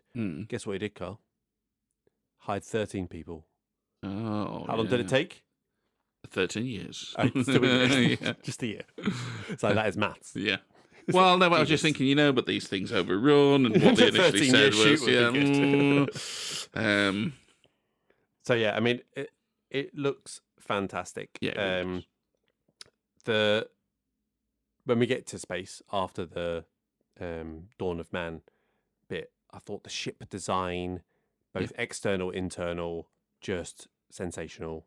Loved it.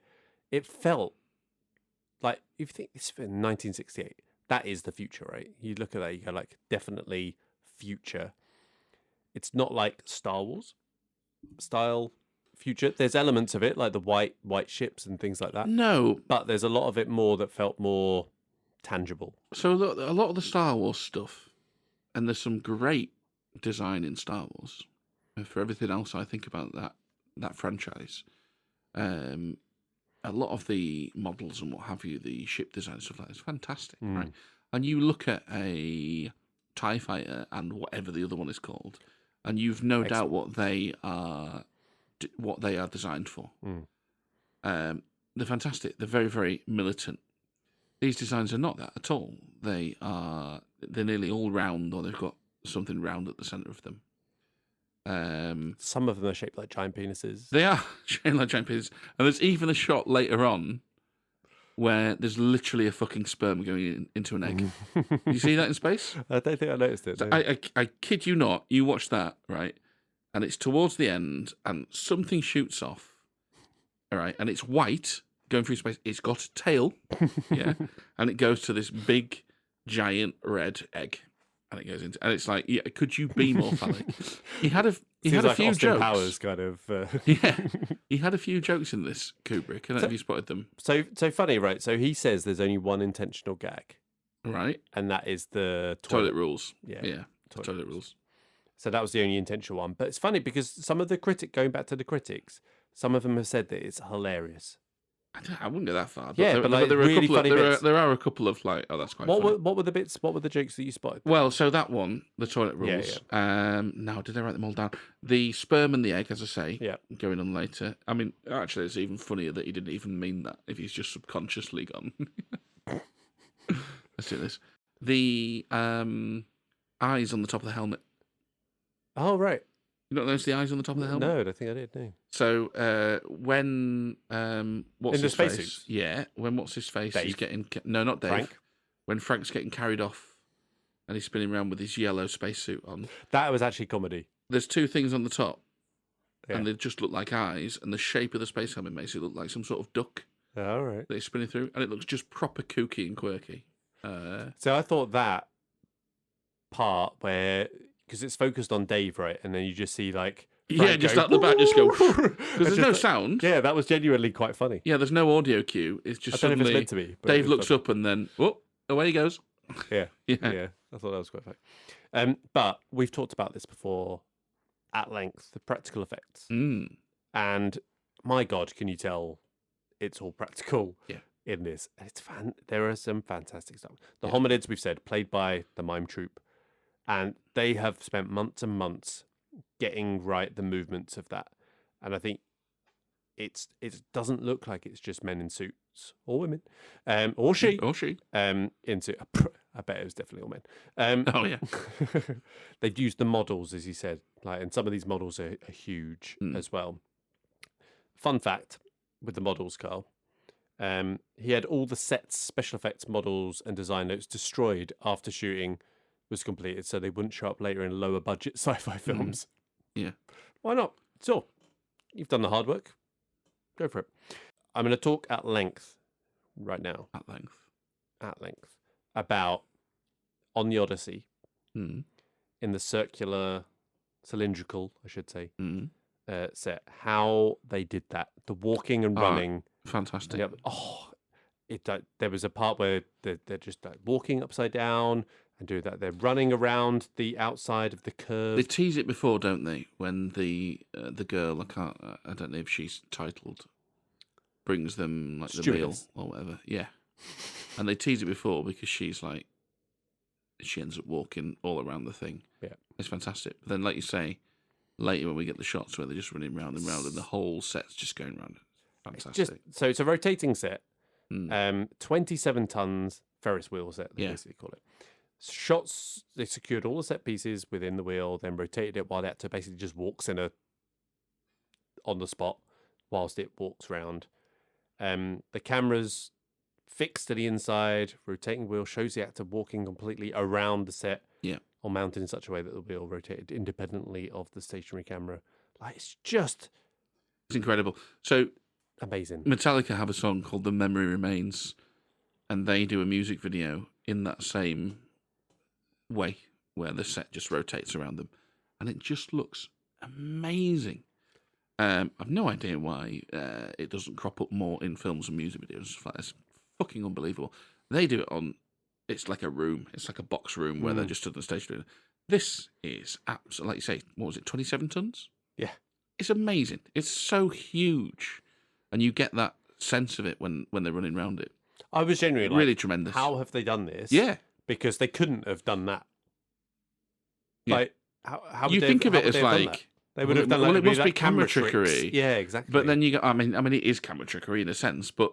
Yeah, but it isn't. It's like it's an incredibly machined piece of camera trickery because it's like, we've got to rotate this massive set. It's fantastic. But really, even like the 0G stuff, so the bit that... how did they do that then? So, the bit that caught my eye initially was the pen on the sort of Pan Am flight shuttle thing that they're getting. Yeah, the space plane. Yeah, space plane. So the floating pen, this was a rigged sheet of glass with the pen attached by double-sided tape. And then they just basically rotate the glass, which you can't see, obviously, because it's glass. So it just rotates and looks like it's floating. And then obviously when the woman comes up, she can just grab the pen take it off of it, because it's not attached to wires or anything. So there's no issue with that. I'm just like, ingenious stuff. How did they think of this? It's fantastic stuff. Just makes me feel even more dumb than I usually. It's really good stuff. Really good stuff. So let's get to the sound, music, score side of things. Yeah. So about half the music in the film appears either before the first line of dialogue or after the final line. Almost no music is heard during the scenes that have dialogue. So basically all of the ones with Dave and Frank. Now, in the early stages of production, Kubrick commissioned a score for the film from Hollywood composer Alex North. But during post-production, Kubrick chose to abandon that music in favour of the classical pieces which he had earlier chosen to guide North's score. That's the bit I find interesting, right? Right. You look at this, and I knew that there's a score out there, but then you see how well the classical pieces he's picked fit with the scenes, and I know you can do stuff in editing, but it almost feels like, no, he must have always intended for that scene to go with this song, because it just fits so well. And I think as a creative choice, it does actually really elevate this film. Yeah. It's one of the things where you go, oh, yeah. And it's pretty innovative, apparently. And you don't even think of it, right? You just don't get films that use classical music as their score, because you not get purely, someone, especially. Yeah, you get someone to compose the whole thing from, which seems crazy. as well. Like It's already out there, guys. Yeah, like you go like, oh no, we're not going to use this. We're going to get someone to write it from scratch and do it. Oh, Beethoven, seems never heard of him. risky. Never heard of him. Who's this cunt? But you said about iconic, you know, how many of Kubrick's films are iconic and have penetrated the zeitgeist and stuff. I mean, that the music of this, like you can play, not a single person, you play that music for the Richard Strauss.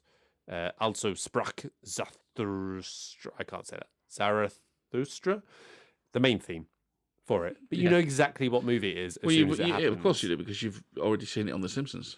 Exactly, yeah. Well, precisely. And it works so well. Because A Space Odyssey made such a big splash. It did. That's not a jibe. That's just one of those moments where a film has had a massive effect on pop culture. Yeah, I mean, the budget for this, right, is estimated $10 to $12 million. Made 66 million gross, so tidy profit. But I read, this is funny. So the movie wasn't a financial success at first. So MGM was planning to pull it back from the theatres, but several theatre owners persuaded them to keep showing the film because many owners noticed the increasing numbers of young adults attending the film. They were especially enthusiastic about watching the Stargate sequence under the influence of psychedelic drugs, which helped the film to become a financial success. And it's like, yeah, damn right. In the 60s, sure. Kubrick would have loved that. Yeah, go for it. So yeah, there's just so many. What I found with this film, there's just so many stories and anecdotes and things you could read about this film, and I would enjoy that more than watching the fucking film. Yeah. Understanding how they did all the effects, I would enjoy more than watching them. And I don't know. This is where I'm so torn on this movie. Script. Ha. So there's no voiceover. Oh yeah, you like that? Yeah. But all Kubrick's previous films had a voiceover prior to this. Well, it's Full Metal Jacket's after, isn't it? Yeah. That didn't. But there's no dialogue for the first and last 20 minutes. I mean, which is unusual. There's not a lot of dialogue throughout. There's a 10-minute period in the middle too, where there's nothing. So they're communicating on this visual and visceral level rather than through conventional narrative. And I think the middle section, I was with it. The start, I was pretty with it. Is definitely the last 20 minutes where that kind of lost me. Directorial flourishes. Oh, yeah. So we talked about this a little bit with Jaws and what a difference it can make. And there's quite a few in here. Just something as simple as Dave walking through the ship. So the way they do that, he's got this striking red suit against a pure white background that's all symmetrical. And they follow him through slowly. And the framing on it and the pacing really works for it there because he's slowly moving through. You know, it's doing nothing for the plot. It's just literally him advancing from one end of the ship to the other. But it looks amazing. Yeah. And I think those directorial flourishes, whether you explicitly notice them or not, do so much to enhance your viewing experience. They're the sort of things that you go, oh yeah, I enjoyed that. Yeah. So yeah, just some really fantastic work on that front throughout. Have you got much else to say on the... Not on production. So a couple of quick did you knows then. So did you know Stanley Kubrick cut 19 minutes from the film's original 158-minute running time after its New York premiere, mostly to speed up the pacing? Yeah, I mean, it's pretty slow, so... What was it like before? It couldn't have hurt. And also, the HAL 9000 computer was inducted into the Robot Hall of Fame in 2003. There's a Robot Hall of Fame? Yeah, it would. Carl, you ready for a game? Love a game. Well, let's have a quick break and then we'll go to a game.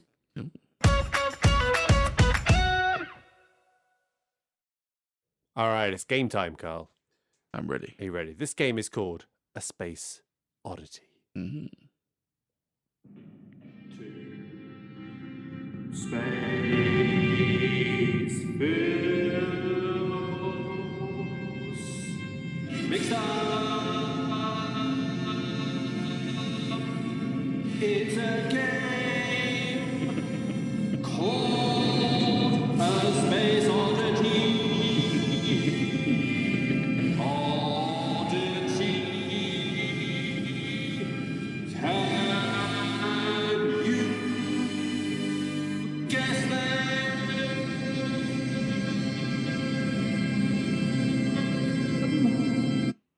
Listen, I take back everything I said before about your need for singing lessons. Genuinely. No, it's great. I was most proud of this one. Yeah, it's great. I'm here for it. So anyway, if you didn't get it from the faultless jingle, I've mixed the synopsises of 2 space-based movies, and all you have to do is identify the 2 movies in question. It's a space oddity. Okay, right. All right. And I've seen loads of space films. You've seen all of these space Okay. I'll take that back. You've seen... Most. I haven't seen Star Wars Episode 6. 90%, That's what's going on there. 80% of these space films. But I reckon you've got knowledge of the other ones. Okay. So I think you're okay. Okay. You ready? Yeah. Where do you want to start, Carlos? 1 to 5? I'm going to go number 1, I think. Okay, yeah. good. Just mixing up. In 2057... Well, it's arbitrary, isn't it? So Sure. yeah. So number 1. In 2057, when Earth becomes uninhabitable, a farmer and ex-NASA pilot leads a team of international astronauts to find a new planet of humans and reignite the dying sun. Okay. So 2 Well, films. that's obviously Interstellar, the farmer. The Dying Sun, I don't think I've seen this one. Is it just called something like Solaris? Oh, no. But I've talked about it recently because I rewatched it recently. Don't listen It's to got you, Cillian that's Murphy. Well, that is the problem. Cillian Murphy, yeah. Danny Boyle. Yeah. Sunshine. Yes. Yeah, there we go. Yes. There we go. My clue was going to be Cillian McConaughey, but you already got the McConaughey, so it wouldn't have helped. All right. Where do you want to go next, Carl? I'll go number 2, I Number think. 2. Yeah, Okay. NASA must devise a strategy to return That's the Martian, yeah. an engineer Yeah. on her first space mission and an astronaut on his Titanic. final expedition after they undergo massive internal damage when they are hit by debris while spacewalking. I've not seen it, but I think that must be Gravity, is it? Yes. Yeah. So, And- well, the first one I said, Martian. Oh, no. So NASA must devise a strategy to return an engineer on her first space mission and an Is that astronaut not on his the Martian? final Oh, that's Gravity expedition as well, is it? after they undergo a massive internal damage when they hit by debris. Massive internal damage hit by debris. I mean, Space film. yeah, it could be any space film, that couldn't it? Christ Almighty. The clue is Tom Bullock. Yeah, well, okay, right, Gravity. Tom Cruise been in a space film? No. It Well, should have been. How's that happened? yeah, it's weird actually. Yeah. Hmm. Because, you know, Come on, Tom. he'd sign up to be in a space film, and then you'd Google it later. Did Tom Cruise really spacewalk? And it would say, yes, he did. Yeah. Yes, he travelled to Mars. Yeah, he went up in space. Yeah, he took 4 years out, and he went. Yeah, fair play, Tom. All right, another Tom then. I mean, there's a Tom in that fucking. No, is it? It rhymes with Spanx. Oh, Apollo 13. Apollo 13 and Gravity. Yeah, yes. yeah. Shit the bed. So about that, NASA really. must devise a strategy to return. Well, I mean, was it not NASA in The Martian? Was I it mean, just yeah, unnamed I guess space so. agency. Yeah. Okay, right. Where do you want to go next, Carl? I think I'll go number 3. 3. Yeah. Okay, right. So when retired engineer Frank Corvin is called upon to rescue a failing satellite, he undertakes a mission across an unforgiving solar system to uncover the truth about his missing father Oh, right, and okay. insists his equally old teammates accompany him into space. That must be Ad Astra and Space Cowboys. Very good. Yeah. Yeah. Tommy Lee Jones double. Yeah. Yeah. Oh, you'd love that, wouldn't you? Yeah. Daddy I've been at squared. both ends. Right? You got 4 and 5 left, Carl. Where do you want to go? I'll go 4. Yeah. 4. Okay. So after a commercial spacecraft crew investigates a mysterious transmission of unknown origin, an astronaut becomes stranded on Mars, and after his team assume him dead, encounters a deadly life form, relying on his ingenuity to find a way to survive until a potential rescue. Okay, well, that's The Martian. Yep. Now, the commercial spacecraft bit, Yep. that could be Alien. It could be Event Horizon. But you've not mentioned any horror shit, so let's go Alien. It is Alien, which is horror. Yeah, but like more traditional I mean, horror. I've definitely isn't it? not Yeah. seen Event Horizon, so Yeah. you I were think you'd safe. like it. Yeah, probably. I like a lot of things, Carl. Old films, Yeah. Yeah. black and white, Yeah. colour. What was the last black and white film you watched? Yep. Where do you want to go next, Carlos? Number 5 left. Well, yeah, I'll go for number 5, I think. Good choice, good choice. So, a robot who's responsible for cleaning a waste-covered Earth joins forces with a cocky pilot and falls in love with her. Together, they set on a journey to save the galaxy from a world-destroying battle station and alter the fate of mankind. I think that is Wall-E and Chicken Run. No? Cocky Pilot? No, right, sorry. So, Cocky Pilot... Oh, is this bloody Star Wars? It is bloody Star Wars, yes. The clue would have been Princess Eva. Yeah, okay, very good. Yeah. Very good. You got 5 out of... I say 5 out of 5. 3 and 2 halves. Yeah. 3 and 2 halves at best, really. But there you go. That was A Space Oddity. Very good, yeah, very good.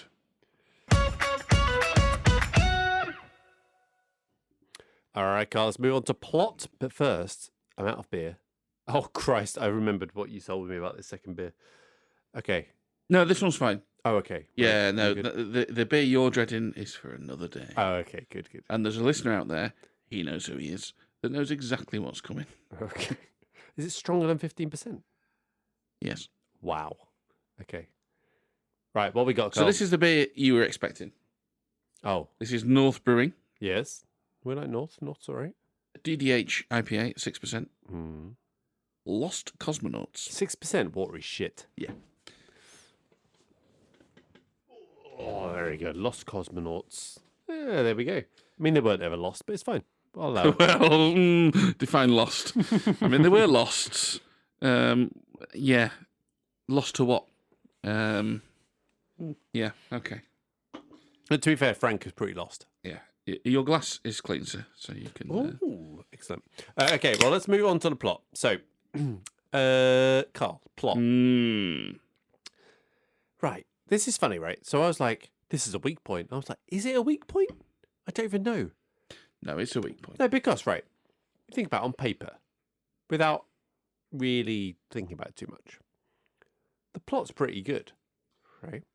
You go, look, we're gonna introduce evolution of man and into that, and then we're gonna start with something amazing that's been found on the moon that sets them off onto a mission to Jupiter, and then there's going to be some conflict, and then they're going to find their final destination. It's going to be amazing.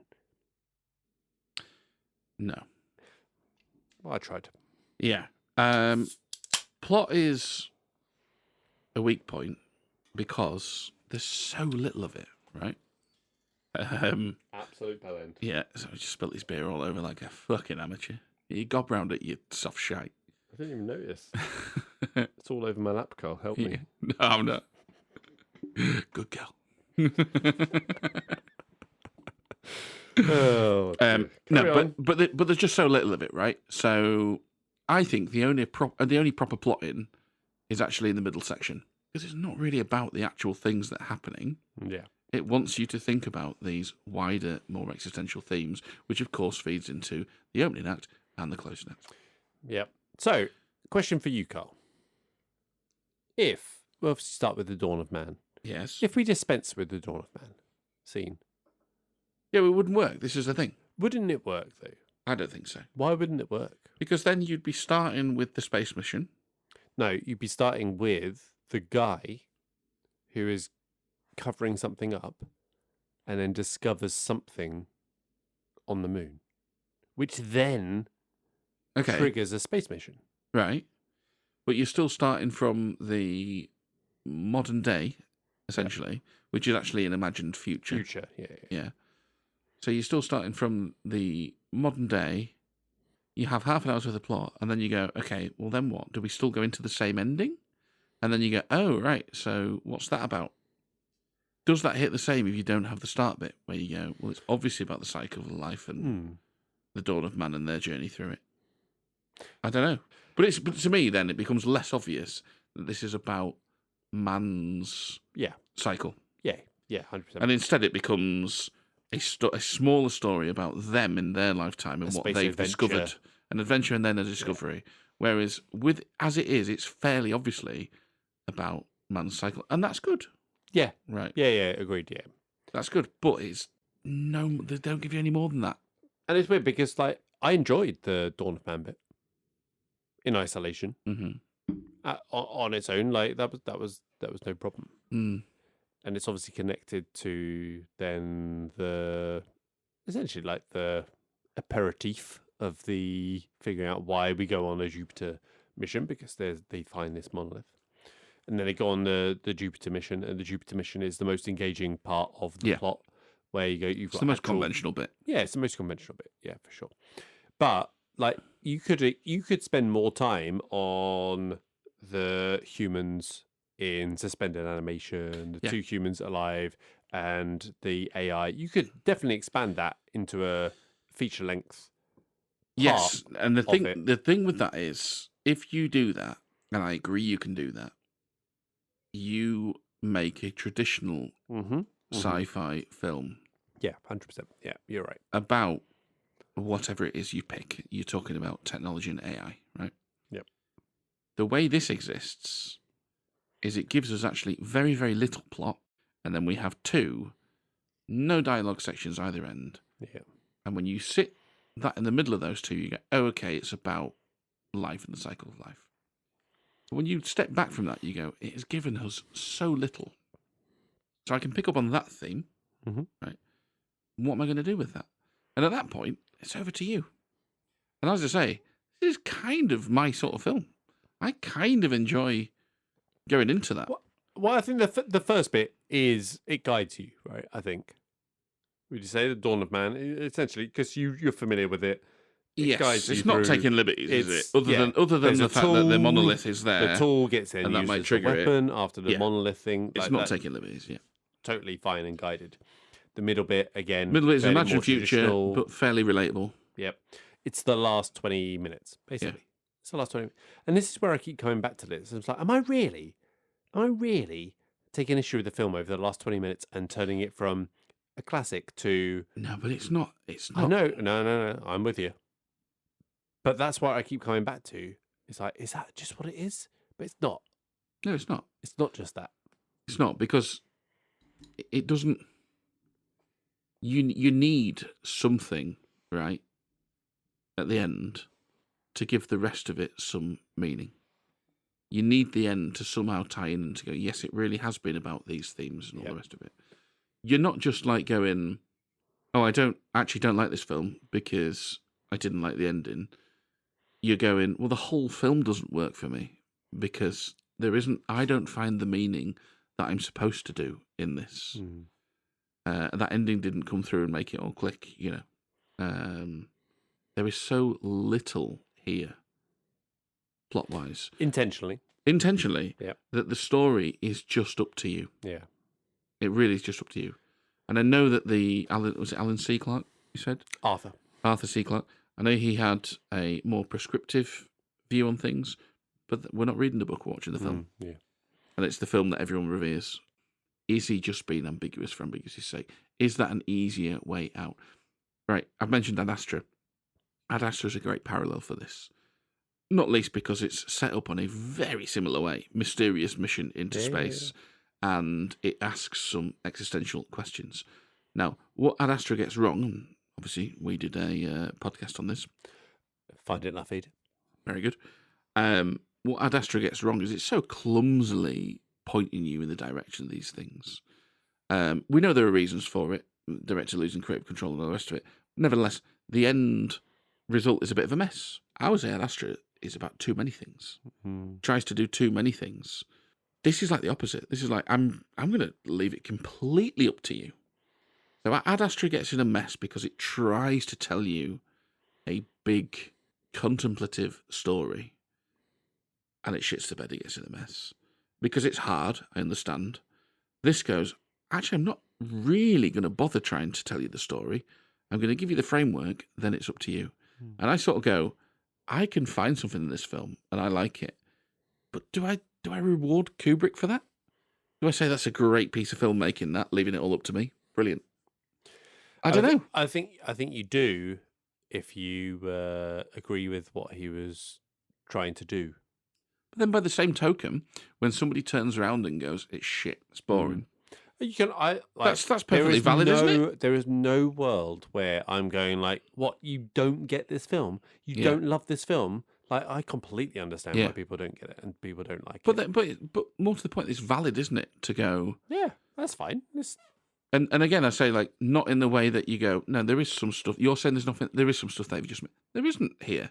When somebody goes, no, there's really not much going on. There isn't. He has left it all up to you. What we're basically saying, people, is drop acid for the last 20 minutes and you'll have a Right. fantastic time. And that's always been one of the criticisms of Kubrick's work, right? Is that they are just a series of impressive shots. We'll get to that. So I don't know. So, like I say, I'm in sort of one of the rare positions here where this is a film I think I probably do quite like. This is designed for you, really. But I don't as well, don't yeah. actually think it is that good. I think there's loads of flaws to it. I think it's impressive. I don't believe it should be rated at 90% on Rotten Tomatoes or whatever.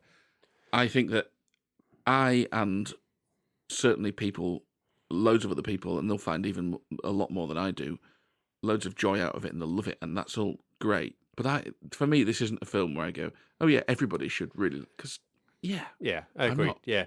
I mean, like for me, the joy came from seeing tapirs on screen. Fucking tapirs. Tapirs. Brilliant. Tapirs. Who doesn't like tapirs? Come Well, on. those monkeys with the bones. Oh, yeah, they don't like them, yeah. The apes, Tasted it, I bet. apes absolutely screaming each other, which is basically what Twitter has become. Yeah. Watching it in this day and age, just like, it's just like, yep, Yeah. that's my everyday life. Yep, excellent. But not related to the plot as such, but to show how much this film has penetrated the pop culture. We talked about Simpsons, but I saw the other day randomly. I was away in Northumberland, watching an old episode of One Foot in the Grave. For those in America, Louisiana, hello. One Foot in the Grave, British sitcom about an old grumpy guy who finds pain with everything. But he was complaining about polystyrene packaging, right?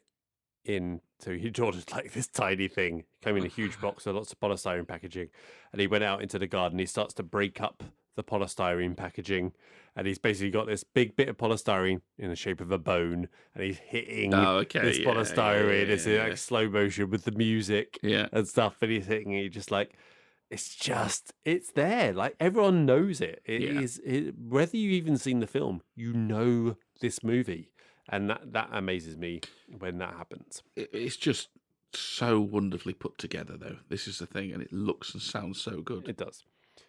There's some interesting parts to this. So when we get onto the Pan Am flight, so firstly, the product placement. I'm not sure it's product placement. It's more like commentary on what the future will look like, right? Yeah. We've got a Pan Am flight. Yeah. We've got a Hilton hotel.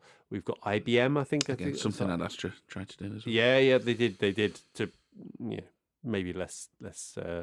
Well, they called it out. Yeah, put a voiceover in telling you exactly what to think about it. Just show us it's fine. They did have the news reader exposition trope that we've said before. Yeah, where there's a newsreader just giving us the background to what's happening. Some of the future predictions I found quite impressive. So, video call with kids. Yeah, video call is a good one. I mean, AI in itself. Sure. I mean, it's not writing limericks, but it's fine. Absolutely bang on with the video call with kids, though, down to the child being completely disengaged and uninterested in the video call itself. Yeah. Cost of it afterwards as well, flashing up. What's that? The cost of it flashing up afterwards. Yes, yeah, precisely, yeah. The 10-step 0G toilet instructions, enjoyed those. The cover story for the big discovery on the moon, all good stuff. The return of the monolith with associated high-pitched noise. I don't know, likes just weird noises in this film, but it's a good jump scare. That. Yeah, fair. Carl, intermission. Yeah, don't mind it. Yeah? Yeah, don't mind it. So this is only 2 hours... 2.5 hours, isn't it? Yeah, 2 hours 30. 2 hours 30. I don't mind it. Intermission? Well, I wouldn't say it necessarily needs one. Does it need one of 2 minutes and 40 in length? It's a weird length. It's quite long. But you say it's quite long. Yeah, 2 minutes 40 is quite long for an intermission. Would it not go for like 10, 15 minutes normally? Well, I don't know. Like, I mean, It does it. It does it at a stage show. I'm watching this, right? Yeah, but it does it at a stage show. But like Well, in fine. a cinema, That's like, fine. But if you go like intermission, all right, pause it now. You're fine. Yeah. But obviously, they weren't at that phase in life. Yeah, I don't know. 2 minutes 40. What are you doing in 2 minutes 40? What Well, can nothing. you do? Well, you can run and piss. It depends how big the queue is. If there's isn't no it? queue, A yeah, full you're fine. theatre, you know. But in terms of there being an intermission and where it was, I thought it worked quite well. It fit with where it was. Yeah. Yeah. For So sure. I didn't mind it for that. So Emma did turn to me and said, "Well, I suppose that gives us enough time to read the 0G toilet instructions." Yeah. You tempted to pause on that and try. Yeah. Yeah. Did you read them? No. No. No. Yeah, fair enough. Okay. But after the intermission, we obviously get to the Jupiter mission. Well, I want to just backtrack a bit, right? Okay.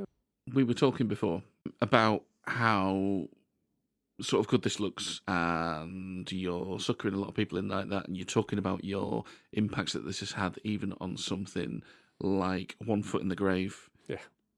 And what a great callback reference that is. It's had a great impact, no doubt.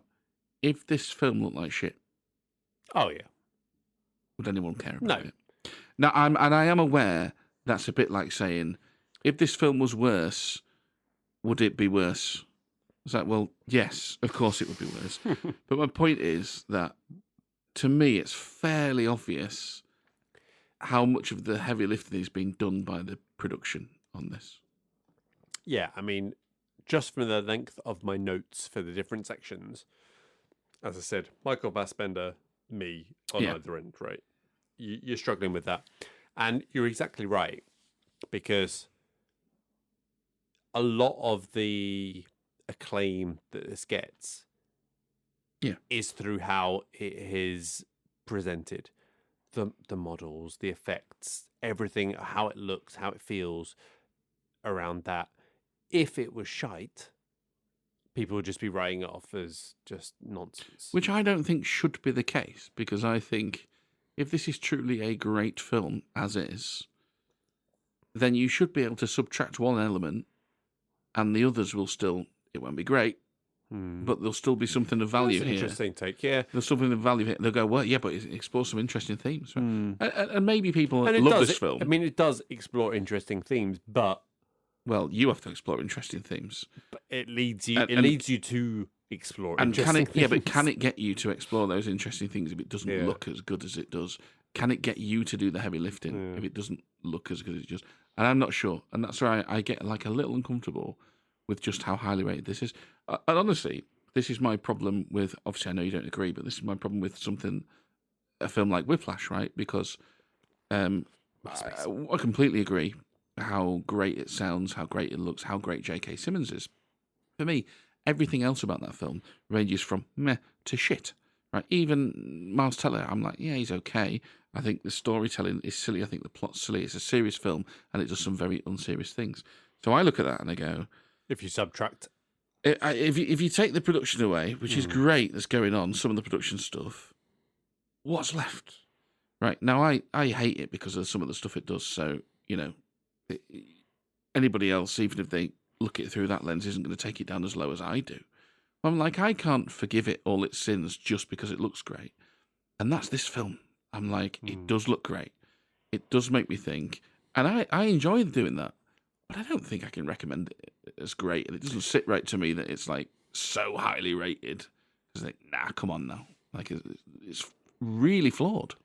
yeah. We'll come on to the ratings that it's got later, but it was interesting to me that it was on the around 98 in the IMDb top 100, Yes. which It's been higher. yeah, you'd almost expect it to be higher. Yeah, though, I think, it has been higher. because of how it is held. Yeah. But I think that does that kind of places it right in that mode of serious film people and stuff fucking love it. Right?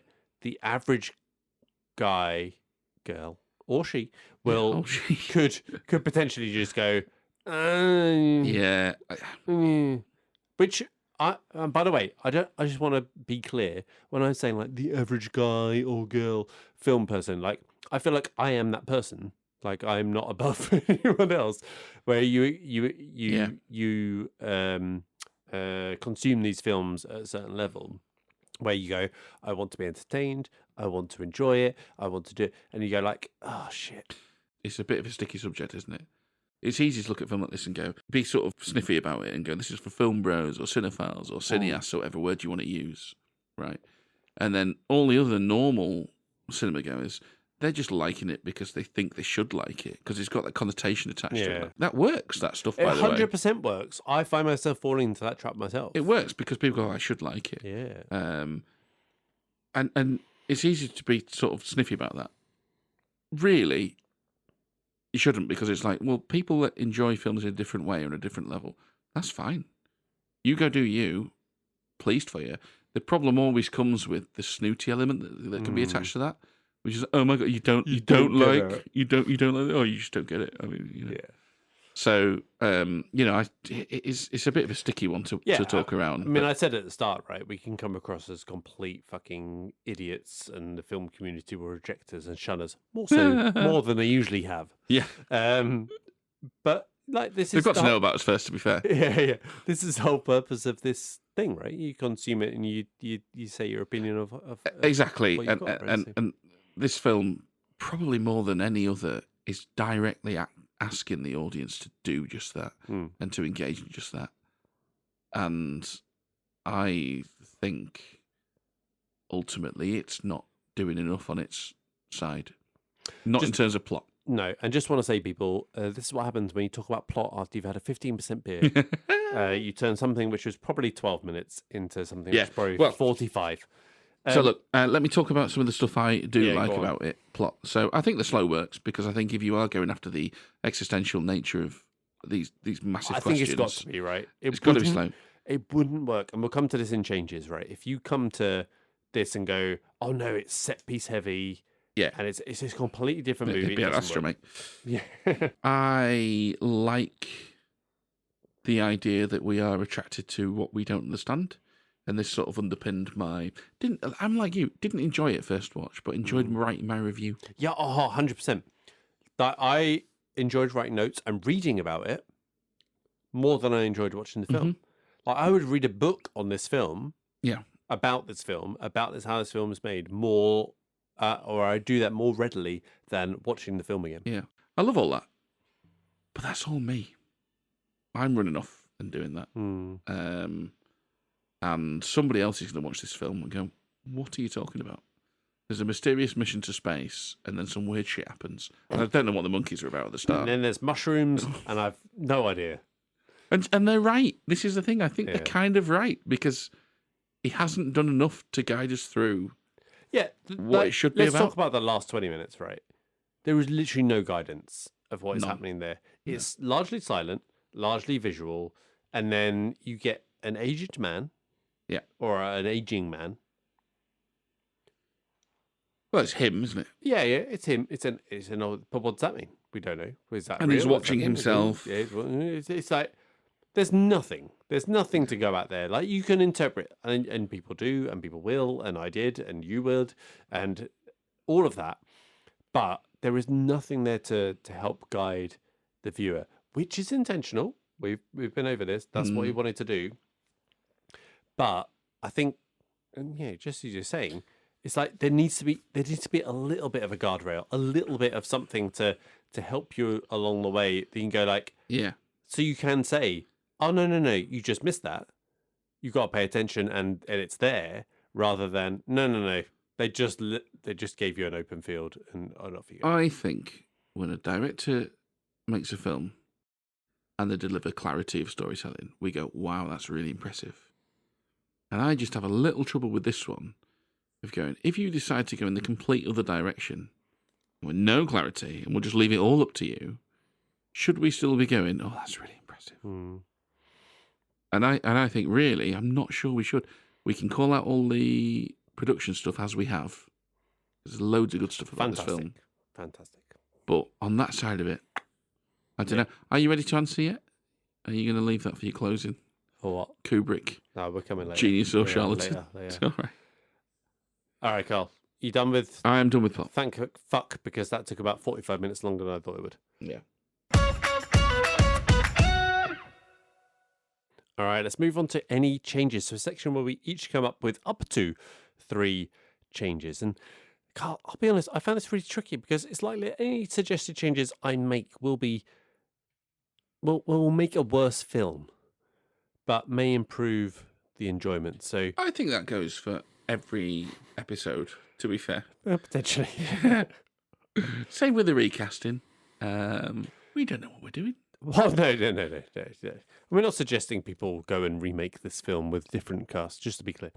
But It'd be super impressive if Kubrick did, wouldn't it? yeah, I mean, for me, Carl, this film would be improved with 3 things, and that's space monkeys, moon buggy chases, and lasers. Yes, indeed. No? Yeah, well, you know my thoughts on Ad Astra. Check out episode number. What number is it? Christ, I don't know. Something. Ad Astra. Search for Ad Astra in your feed.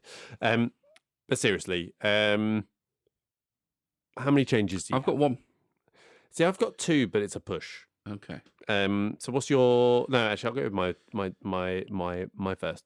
So I could spend more time on Discovery with the astronauts in Hell. Now, my trouble with this is, how do you spend more time with them whilst balancing that with actually the other parts of the film? Because I don't want to make this film longer. No, that would be bad. But where do you cut the time from? This is your problem. You want a more traditional sci-fi film, and then or a larger portion of a traditional sci-fi film. Yeah, I don't like the ending. I, in my notes, wrote "fuck this." Yeah, last 20 minutes, like it pushed my patience. Yeah, it's too far for me. Yeah. It's an entirely new phase of life. You know, it's not tickling me at all. You can't just throw Star Baby in at the end and then nudge me and say, "Hey, what do you think of that?" Hey? Yeah. Hey? What the endless possibilities of that imply? What do I think of the endless? You're asking me to make commentary on a future that has no bounds, and you've not given me anything to go on.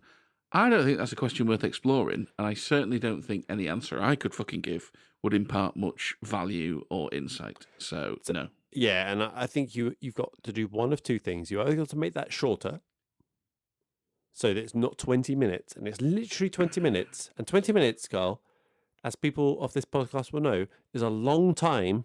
Yeah. Now imagine 6 of those stuck together. You've got to make it obvious, or not obvious. You've got to guide the viewer a little bit more to what is happening and being shown a little. I'm not saying, and that's the problem. Not on a plate. That's the problem, though. What do you show? So, like, if you go in more traditional sci-fi, you've got to somehow introduce the aliens, as if to sort of say, "This is what your mission's been about. We're guiding you through this, whatever." I don't know if that's my bag. I think I'd have quite liked a sort of time travel type thing, so that the monoliths were us, but you know, we're now discovering that we've come back through, and you can maybe tie that into like the cyclical nature of life, and then maybe there isn't any great meaning. It's just an evolving journey of survival. Someone smarter than me right now is probably frothing at the mouth, going, "That is what it's about, you fucking idiot." But I didn't get that. I just find the ending a bit annoying. It's like, that's a ridiculously open question that isn't worth answering. And it's 100% one of those things, right? You can read all sorts online, and a lot of what you read, you go, "Oh, okay, right, okay, oh, okay," and you almost, by reading that, appreciate it more. But that doesn't take away from the fact that, like, you still got to sit and watch it. Yeah, I shouldn't have to read it to be able to watch it to then be able to. No, I shouldn't be able to watch it to read it then to be able to appreciate it. Yeah. So yeah. All right, let's move on to the data. So, unsurprisingly, Carl, ratings for this quite high.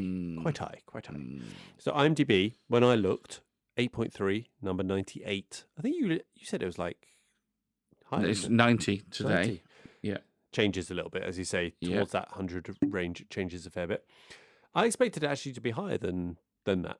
When I saw it was in the 90s, I thought it might actually be They're more also like tightly top 20. bunched, though. But on that, like we talked It's about, only the 90th best film in the world. I know. It sounds ridiculous. Yeah, it sounds ridiculous. But I think it is a little bit because it will turn off the casual film viewer. Like, I think there are aspects of this will actively turn people off. I think you look at some films and you're like, well, they're very. You can see why a lot of people love it. Yeah. But equally, this thing is, well, I can see why a lot of people love it, but I can also see why some people might not as well. It's number 6 in the Sight and Sound top 100 of all time. Sight and Sound, what's this? It's like BFI, British Film Institute thing. So this is the list that is done for proper film people. Yes. You look at that list and you're like, oh shit, I haven't watched hardly any of these. Which this is where I imagine that film is for people who are directors, people who I think they'll rate this film consistently, I reckon, in their top 5 to top 10 of all time, right? But getting back to the plebs, Letterboxd 4.3 high. I think we said 4. Is it 4.4? That's basically the highest we've seen. I think it's was Whiplash 4.4? Because that's the highest one we've had. I think 4.4 is about the highest I've seen. Yeah, 4.3 is high, man. 84 Metascore, which is surprising, but I think that's somewhat skewed by reviews at the time, which maybe weren't quite as positive as reviews retrospectively. What's most interesting for me is the nominations for the Oscars. Oh. So it got a nomination for Best Director, lost out to Oliver, directed by Carol Reed. Jesus. I know, right? You imagine that now. There would be outrage. Screenplay lost out to The Producers by Mel Brooks. Oh. Art direction, it didn't win. I didn't write down what it lost to. But special effects, it did win. And this is Kubrick's only Oscar that he won for special effects. And this beat out one of your favourites, Carl, Ice Station Zebra. Yeah. Zebra? Yeah, What do you say? How do you say that? Ooh. Well, I would say Zebra, but I think But it was how an would you, American if you were film. saying I the think, film, yeah. though? How would No, you I would say say Zebra if I was saying the You film. would say Yeah. Zebra. Yeah. I think they probably say Zebra in the film, though. American film. Yeah, and so Kubrick's not won another Oscar. He just got it for the special effects, even though there were others involved in it. He got the sole credit because I think there's like a weird rule that you can only have up to 3, and there were like 4 people involved with it, and so rather than one person miss out, they just went for Kubrick. Yeah. Okay. As it. But is that surprising? That's his only Oscar. Well, I think that is a reflection of Hollywood and how sort of insular they are, because I think they like the directors that will play ball and that will come on and sign on and do multiple stuff for the studios and all the rest of it and be a good boy and work under a producer rather than these auteurs. Because that was one of the things that came out of this year's Oscars. People were remarking on just how many films were independent and by these auteur directors rather than your sort of more traditional sort of Hollywood directors. Question is then, Carl, if Kubrick had lived longer and had done a commercial film a la Le Departed of Scorsese, would he have got an Oscar eventually for he a probably more would have done. accessible movie that was probably worse than things that he'd done before? Yeah, exactly. He probably would have done. Departed is a great example of that. Regardless of whether you think it's a good film or not, so far from Scorsese's best. Yeah. All right. Carl, best scene. What would you say was your best scene? Yeah, I liked the ape smashing the bones and then the skull. Mm-hmm. I think that is the best use of music throughout the film. I mean, there's some superb use of music throughout the film, but that was my favourite. Really, really good looking scene. Really emotive. Great. Yeah, mine is more of a technical one. It's just that walking around the Discovery in that cylindrical set. And just as you're watching it, you're like, you can't help but go, how the fuck are you doing that? Yeah, how you doing fantastic. That? What's that then? It's just very impressive. And there's multiple ones of that. Best quote. This is a tricky one. Is it? Oh, well, it's not a tricky one. It's quite an obvious one for me, but there's not a lot of quotes to go at. No, there isn't. That's true. I think there is one for you. Let's see if you got it down. Mine is, I'm sorry, Dave. I'm afraid I can't do that. Oh, interesting. Mine's related, but not quite that. It's Dave. This conversation this serves is no the purpose one. anymore. Goodbye. This is the one I thought you might go for. That's a work one. That's a work put down. 100% you just went, sorry, Dave. This conversation can serve no purpose anymore. Goodbye.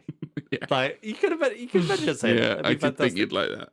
Yeah, Yeah. but that's by far. Yeah, I mean, I'd love to know how many lines there are in this film Yeah, compared probably to many a with it. standard 2.5 hour movie. It must be a fraction. Yeah. Favorite character, Carl? Oh, again, easy. HAL 9000. It's got to be Hal, Yeah, right? HAL I mean, 9000. there is no other character. No, not really. I mean, yeah, Really, maybe the Doctor. character-wise, I mean, there's not a lot going on. But it is genuinely a great character, though. Regardless of the lack of competition. It genuinely is, and I think even down to essentially Hal begging for their life at the end. That is pretty powerful stuff. Yeah, like because it's gone from like I am in control, and it's like, oh shit, no, please, Dave, no, don't do it, Dave. Hybrid, Carl, you got a hybrid for this one? Because I started and I was like, it seems disingenuous to have any hybrid that is leading into this. Because this is clearly like almost like a source code for other. Yeah, other films I that didn't come want to off. suggest it because I am more preoccupied now with trying to build the pyramid, although that's not where my hybrid is. So I should have put this one on anyway. But the thing that came to mind for me, I was like, well, if you cross this with Congo, All right. you get Ad Astra. Ad Astra with the apes. I fucking love that. That's brilliant. Yeah. That's there. I reckon that's it. Well, there you go. Okay. I reckon that's it. Yeah, fair enough. We'll add that in. So there's You've a little got the bonus crazy one apes, for you. You've got the slow, contemplative sci-fi. I mean, it's there. That's a great shout. Yeah. Well done. Have you got another hybrid that is? Yeah, so my unrelated? other hybrid was Johnny, Husband of Kate. husband of Kate, discussing his Gone Girl feedback, and then he completely pivoted and went, this film, which I won't say just yet because I'll let you guess it in a second. I'm trying to figure out the mashup for it, and I was like, oh, well, you'd go for something like this and something like this. Ooh, okay. In fact, that's good. I like that. I'm going to use that. So I have, right? So, yeah, I mean, it's my. You say stole it. You stole it came from up with yourself. yeah. That's fine. Yeah. Whether he owned the creative license, given the context of the conversation, I don't know. We don't know. Let's not get into that. So, here we go. You can guess. So, Independence Day Okay. plus Who Framed Roger Rabbit Wow. Okay. gets you to. Okay, so we've got space, we've got aliens, we've got Will Smith, we've got Roger Rabbit, we've got Bill Hoskins, and Bob Hoskins. Bill Hoskins? What the fuck? Bob Hoskins. Hashtag beef them. Yeah. I mean, that's a weird one. I wouldn't focus so much on Bob Hoskins as I would on Jessica Rabbit. Oh, okay, we're going for animated sexy time.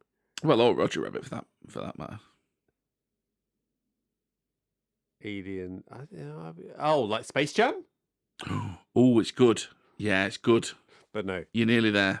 You're on the right lines. I can't think of something that's Independence Day. Yeah. You've got the crossover bit with Yeah. Space Jam, but Yeah. now think what a crossover in the Independence Day world would look like. Independence Day. Oh, I can't get there. Help me. Mars Attacks. Oh, okay. Fair enough. Okay. Mars Attacks. Okay. That's got Pierce Brosnan in it. Yeah, he does do some choke acting as well. He literally gets beheaded.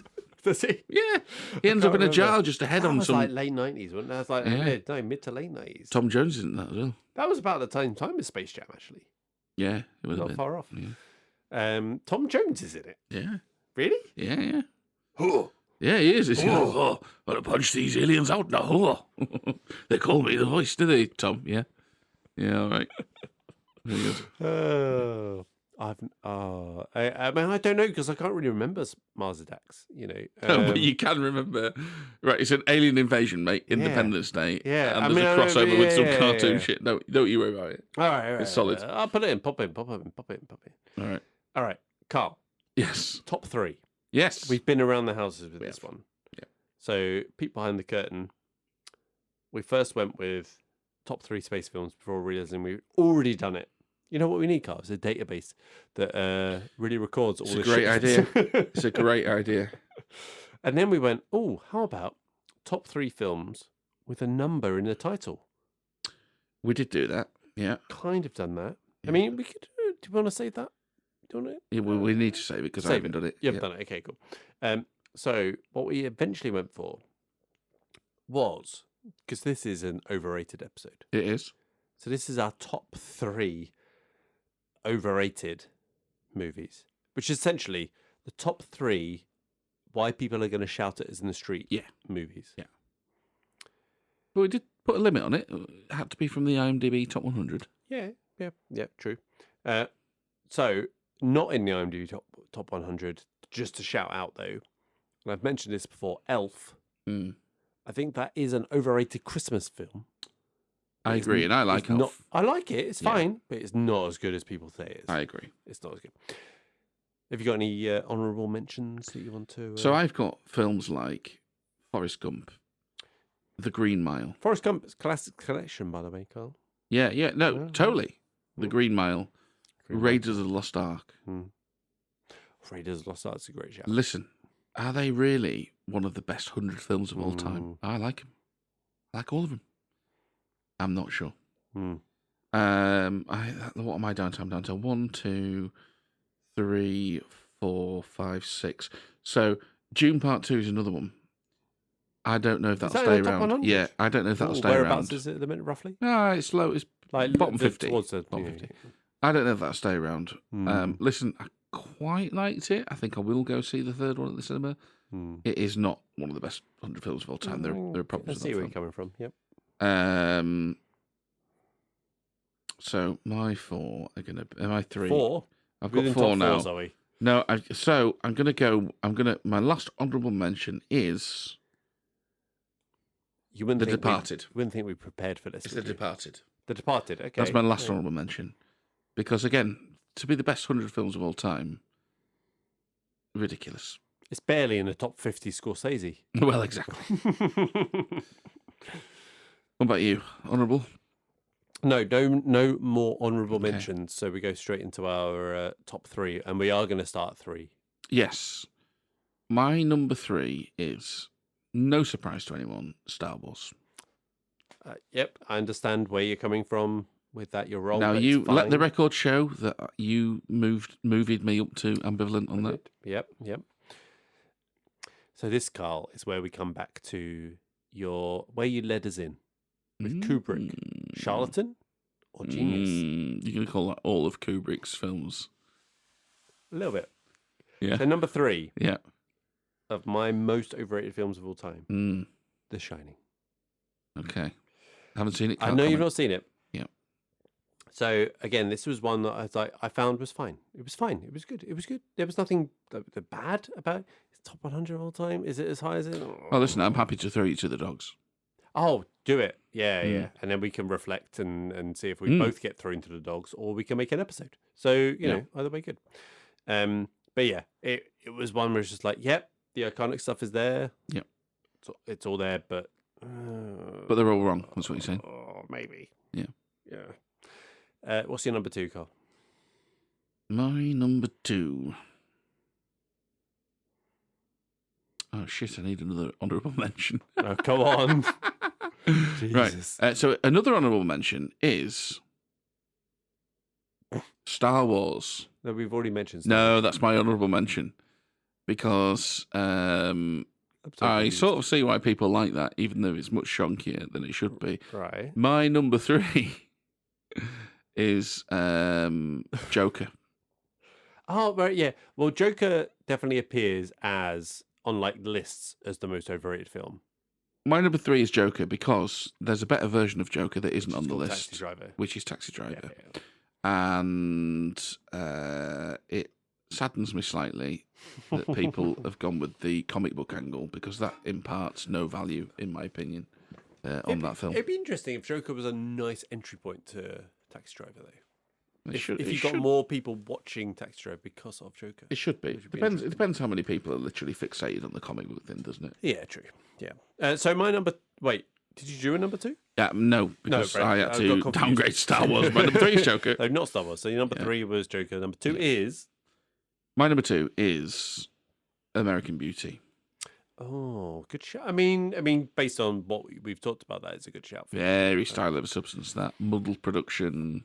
And it's funny because listening to the Revisionist Almanac recently, so they did 1999 quite soon after we did American Beauty, and I think largely there was 3 people on the podcast, and I think all of them said that it was essentially agreed with you. Like performance wise, there were some performances there that made like some recognition, got some recognition for it, but essentially a lot of them agreed with your perspective of It's not aged well. It's basically that it's not one of the 5 best films of the year 99, which by the way 1999 banger.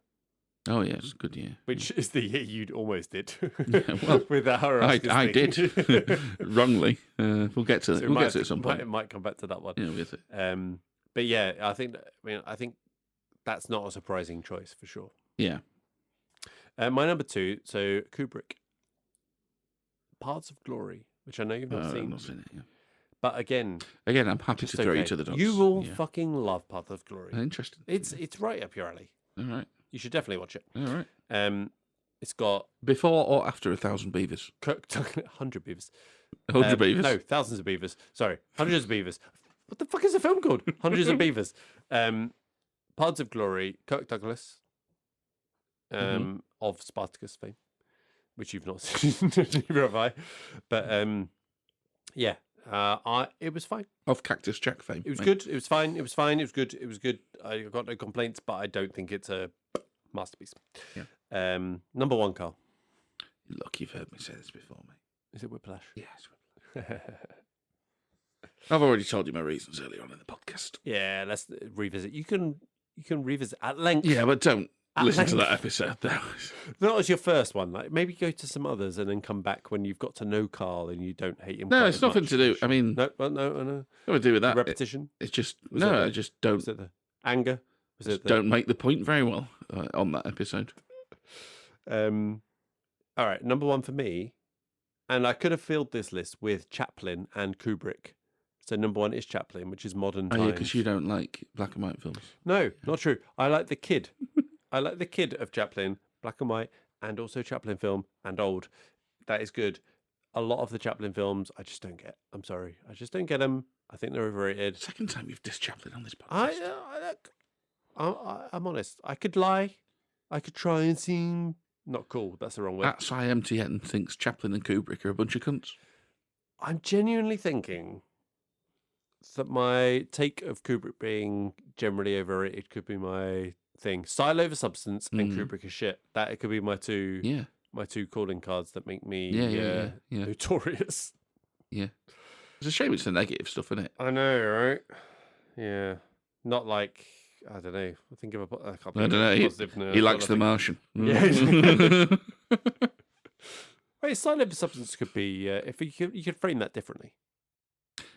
So obviously I take the piss out of you, but I don't think there's anything wrong with liking films for style over substance. It's the film bro thing again. The problem comes is when you're telling other people that just don't get it. Yeah, fair enough. Which I don't tend to do. No, you don't. No, but like there's a demographic of film goers out there that do, don't they? Yeah. Oh, they talk like this.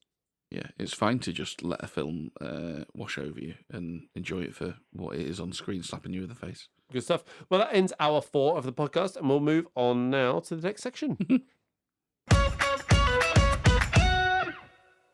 Okay, the home straight people. We're on to the classics collection. So this is where we try to induct any of the movies that we think are classics. So this is not public opinion. We deride public opinion. I mean, largely we might adhere to public opinion as well. That's fine too. But we look at what has the stamina, what stands the test of time, what has the girth, the broad appeal, and what has penetrated. What has memorable characters, lines, scenes that have penetrated the zeitgeist. I'm not going to list the big films. You can see those on our Letterboxd list. It's up to date. I updated it today. It is all up there. So, Carl, the question is, we already have Full Metal Jacket on the list. Are there any other Kubricks you think we should put on this list? It's been too long since I watched Clockwork Orange, so I would not be comfortable proposing that. That would probably be likely the only other one. But again, true. I think I need to rewatch that because that's been a long time since I've seen it. But it ain't this one. And also, as I've already said, could be a bit of a take from my perspective that Kubrick, not my thing. We'll see. This one isn't. So what have you got, Carl? What's your... Yeah, so I don't love this. submission? I don't love this film, but I'm just wondering if it does tick all of our boxes. I mean, right. It's definitely stood the test of time. Not this film. What? Space Odyssey. Oh. I've already ruled that out. Okay, what the fuck? What are you talking about then? So when you then went and moved the comments, so what have you got? So And what I have you went, got, Carl? Right. Sorry. So I don't love this film, meaning the film I'm about to talk about. But But no, I wait, you don't love the... Sorry, you don't love this film. I don't love this film, but of course, as we know, that doesn't tell you how I actually feel about it. I mean, That tells you how I don't feel about it. Indeed. I don't love this film. This film being Space Odyssey. But what you do I quite maybe like love... it. I quite like it. But then you move the conversation on, Sure. right? And you said, "What have you got?" I just don't see where we can edit this podcast any shorter. And I assumed when you said, "What have you got?" you were asking about what classics I've got, rather than STDs or something like that. I mean, the STDs we cover at the start before we start recording. We can start adding it. It's fine. It's that disclaimer you make me sign before the date nights. Exactly. Yeah. No, so I do wonder if this film has This film. checked all that. Oh, sorry. Not this film. Sorry, this is. Yeah. This No, is... no, not this film. All right, I'll shut up. Go on. Titanic. Oh no! Well, You're paying for Titanic. I'm not, listen. I don't love it. Let's just explore it for a minute. Has it penetrated? No. But right. So if someone said to you, Carl, what do you consider to be a classic? And Well, you I don't think E.T. or Star Wars should be in there based on my personal preferences. No, but this is the That's whole not point. what our list is. Of course it Our is. list is no, it's not. Our list is films that we're recognising Our classics. that have penetrated, that have got broad appeal, Yeah, but that have got the longevity. any one of these films, right? If someone says like, "What you think this is a classic?" You've got to be able to defend it. Well, I can defend Titanic. Okay. I can defend Go on Titanic. then. I can say, yeah, it's a film you should have watched because do you know what? Chop the fucking first 40 and the last 20 off, and in the middle of the 2.5 hours, ignore some of the romance shit. You've got a good disaster movie, and it probably is the definitive Titanic movie, which is one of the most famous catastrophes of all time. So yeah, I can defend it. It doesn't mean I think it's a fucking great film. Sorry, this is the most shocking thing you've ever said on this podcast. I am just saying we should ask the question. That's what I'm saying. Never in a thousand... Why don't you answer it? What do you think about Titanic? Never in 1,000 years would I thought you would come up with the Titanic. Yeah, because it's not. I thought I would get there. It's not great. It's got problems, but it might actually check our boxes. I think undoubtedly checks the boxes. Undoubtedly. Yeah. Right. Allow me to argue against you now. Undoubtedly, you've lost your fucking mind. Because, right, it stands the test of time, right? It's 1999. 8-ish. 8. Yeah, which is 27 years ago, by the way. 7. Yeah. Right, 28 years ago, by the way. It's got broad appeal. I mean, what has broader appeal than Titanic? It does. Penetrated. Yeah. I've got your own. Kate and Leo. Yeah. Paint me like one of your French girls. Yeah. I mean, it's all there. It is, isn't it? It's 100% Look, all there. I don't like that it's all there, but it's all there. But the fact that you have raised this... Listen, I'm a fair man. I'm a fair man. Shocking. You continue to be shocked by my fairness, that's all I'll say. What I think is... by my reasonable nature. You secretly love Titanic. Is that what you think? Yeah, you've gone for the whole Leo turnaround, and now you're like, oh... Well, look, I do love Leo, apparently. Apparently. Yeah. When did you last watch Titanic, by the way? Well, I watched it for our Oscars special, didn't I?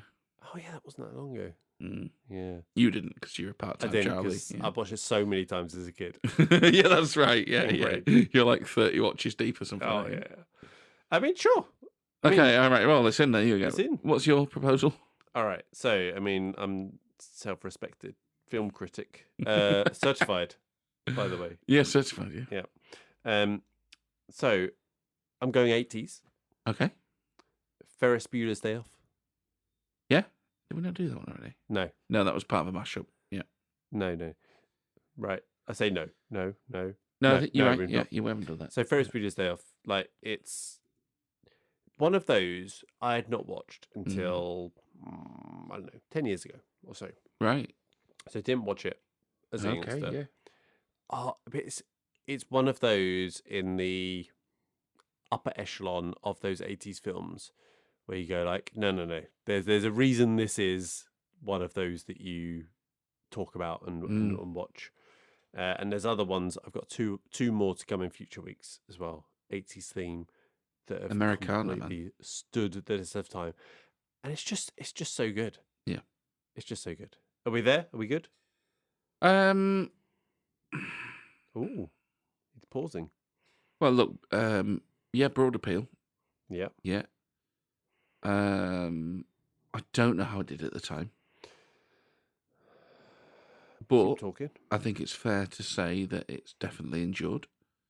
Yeah. People still hold it up as a good Bueller. hangout movie. You talk about Matthew Broderick, that comes up. Yeah. It's just, did it make a splash at the time? I would imagine it must have made something of a splash. I tell you, if your Wi-Fi worked. Yeah, well, don't blame Virgin Media in their ridiculous contractual stance. How dare they not reduce your price by 50%? Well, I'd settle for keeping it the same, but apparently they wouldn't. So just in terms of budget, so 6 million budget made 70 million. Oh yeah, easy worldwide. Easy.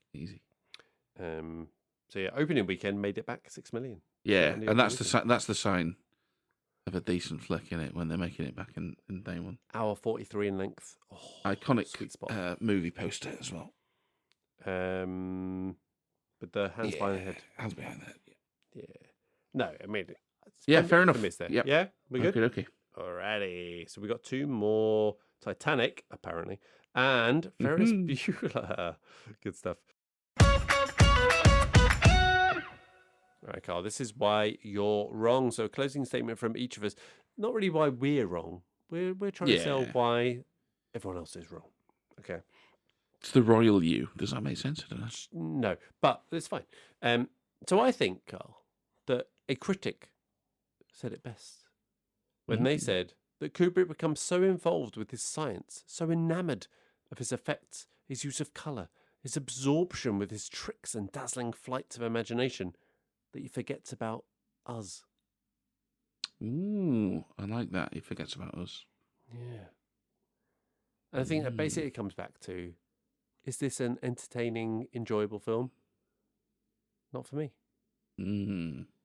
I like he forgets about us from the angle of,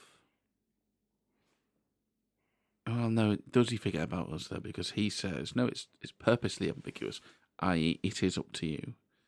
He definitely forgets about giving us a framework, but maybe that's deliberate. Either way, deliberate or not, I agree, he leaves his audiences out in the cold a little bit. Ultimately, I quite like it. Not loads, but I did enjoy thinking about it after my first watch. Enjoyed this much more. I've enjoyed talking about it on here. I am just not convinced it's as good as the ratings imply it is, and as the critics say it is. Can it be important more than it's good? It is important. Can it be important more than it's good, though? Yeah, I guess so. So has the needle been moved? You decide, people. You decide. This is not for us to decide on this occasion. Let us know. But Carl, what's your rating? My rating is 2.5. Oh, interesting. So again, difficult to separate my enjoyment from my appreciation. Yeah. I can't go above 3. I just can't go above 3. 3 is where it tops out. A lot of that is tilted towards the appreciation rather than the enjoyment, though. Yeah. I think. To me, I'm rewarding it's fantastic production. It looks great. Yeah. The acting doesn't elevate it. No. It's not bad, but it doesn't elevate it. Yeah. And it's difficult. And the storytelling is absent.